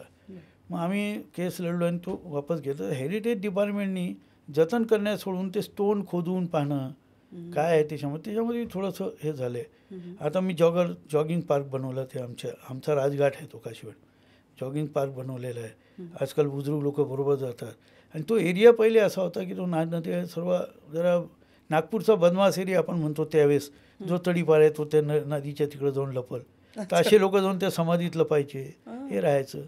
ते मिसमॅनेजमेंट ती मधल्या काळात जी झाली गव्हर्नमेंटच्या, तर ती आता झाली. आपण गेट्स लावली, आता सर्व आपण आपला चौकीदार आहे, तर तो बरंचसं आहे. आणि आता येणाऱ्या 1 वर्षभरामध्ये ती तर पूर्ण हिस्ट्री आणि हे लागून पूर्ण ते तयार होणार आहे. आणि दुसरं काय झालं की आमची जी जागा होती, विहीर होती आमची मोठी, मी चांगलं गार्डन लावलं होतं, ती रोडच्या वाइंडिंगमध्ये गेली, ती बुजली. आता नवीन विहीर, तर या सर्व करतपर्यंत पुन्हा 2-3 वर्ष गेले. पण आता खूप चांगलं रिनोव्हेशन होणार आहे. आणि नागपूरचं एक अजून आपल्याला सांगतो शॉर्टमध्ये की ह्या घराण्यामधनं सती खूप गेलेत. सती म्हणजे सती प्रथा जी चालायची ती, हां, तर ती प्रथा म्हणतो आपण, प्रथा नव्हती ते. सती म्हणजे स्वतः खुशीने, तिला प्रथाही नंतर झाली, जबरदस्ती ते नाही. तर त्यावेळेस सतीचं जे होतं, जसं आता जिजामाता जात होतं, शिवाजी महाराजांनी थांबल्यामुळे ते लहान गेल्या, तर सती प्रथा ती होती. पण नागपूरमध्ये जर इतिहासात पाहिलं तर 14 ते 15 सती झालेल्या आहेत. म्हणून आमच्या राजगडानं सती, महाराणी सती काशीबाई साहेब नाव आहे, त्या शेवटच्या सती. त्यानंतर सती प्रथा बंद केली ब्रिटिशांनी. ती लागली, महाराज वाल्यानंतर त्यांनी हट्ट केल्यामुळं ती रात्री बॅन उघडला, सती गेल्या, पुन्हा लावला त्यांनी. तर तो एक राजगड त्यांच्या नावाने आहे. रघुजीमाच्या छत्रावर 7 राण्यांचे छत्रे आहेत. तर मेन छत्रीबरोबर ज्या छोट्या छत्र्या असतात त्या राणी लोकांच्या, ज्या सती गेल्या, त्या कुठे आहेत? राजघाटला आहे, आमचा राजघाट आहे. आणि तिथं सर्व आमच्या पूर्वजांच्या समाधी आहेत. बरं. आता नागपूरमध्ये आता आपण राजधानीच म्हटलं सर, काय काय संपत्ती म्हणजे काय काय वारसा अजून टिकलेला आहे? नागपूरमध्ये खूप वारसा आहे. जर रेशीमबाग आहे, बेलबाग आहे, तुळशीबाग आहे, धंतोली आहे. तुमच्यानंतर हे आपण गांजाखेत म्हणतो, या ठिकाणी फौजीसाठी तेव्हा गांजा व्हायचा. भालदारपुरा म्हणतो, तो भालाचा कारखाना होता. आता आपण सक्करदारा एरिया म्हणतो, तो पहिले तोफाचा कारखाना होता. पण बंगालवरनं जेव्हा जिंकून आलो, तर बंगालला साखरीचे आयटम बनायचे पदार्थ, ते कारागीर इथं आणले. मग त्यावेळेस मोठे बत्ताशे बनायचे. आपण लहानपणी पहिले रुखवतामध्ये साखरीचं मंदिर, टाट वाट्या ग्लास, ते सर्व तो प्रकार होता. आणि तो तिथं बनायचा, म्हणून सक्करदारा नाव पडलं. तर असे भरपूर आहेत. जरीपटक्यामध्ये आमचा जरीपटका राहायचा. पण अजूनही तो तुमच्या नावावर किंवा तुमच्या त्या ऐतिहासिक नावावर आहे, ऐतिहासिक नावावर आहेत ते सर्व. म्हणजे नागपूरला एक ऐतिहासिक आज धरोहर खूप आहे त्या हिशोबाने. धन्यवाद महाराज, तुम्ही वेळात वेळ काढून इथे आलात आणि आज तुमच्या माध्यमातून रघुजीराजे भोसले आणि पूर्ण वंशज आणि पूर्ण इतिहास ऐकायला मिळाला. खूप मजा आली आणि आपल्या या माध्यमातून लोकांपर्यंतही हा व्हिडिओ जाईल. तुम्हाला कसं वाटलं? नाही, फार चांगलं वाटलं. आपण हा जो आपल्या आपण आयोजित केला त्याबद्दल मी भोसले घराण्याकडून आपल्याला शुभेच्छा देतो. आणि आपल्यामार्फत या गोष्टी लोकांपर्यंत पोचतील आणि बराचसा लोकांना इतिहासाचा भाग समजेल. त्यामुळे धन्यवाद. तुम्हाला व्हिडिओ कसा वाटला तो नक्की सांगा आणि व्हिडिओ शेवटपर्यंत बघितल्याबद्दल तुमचेही धन्यवाद.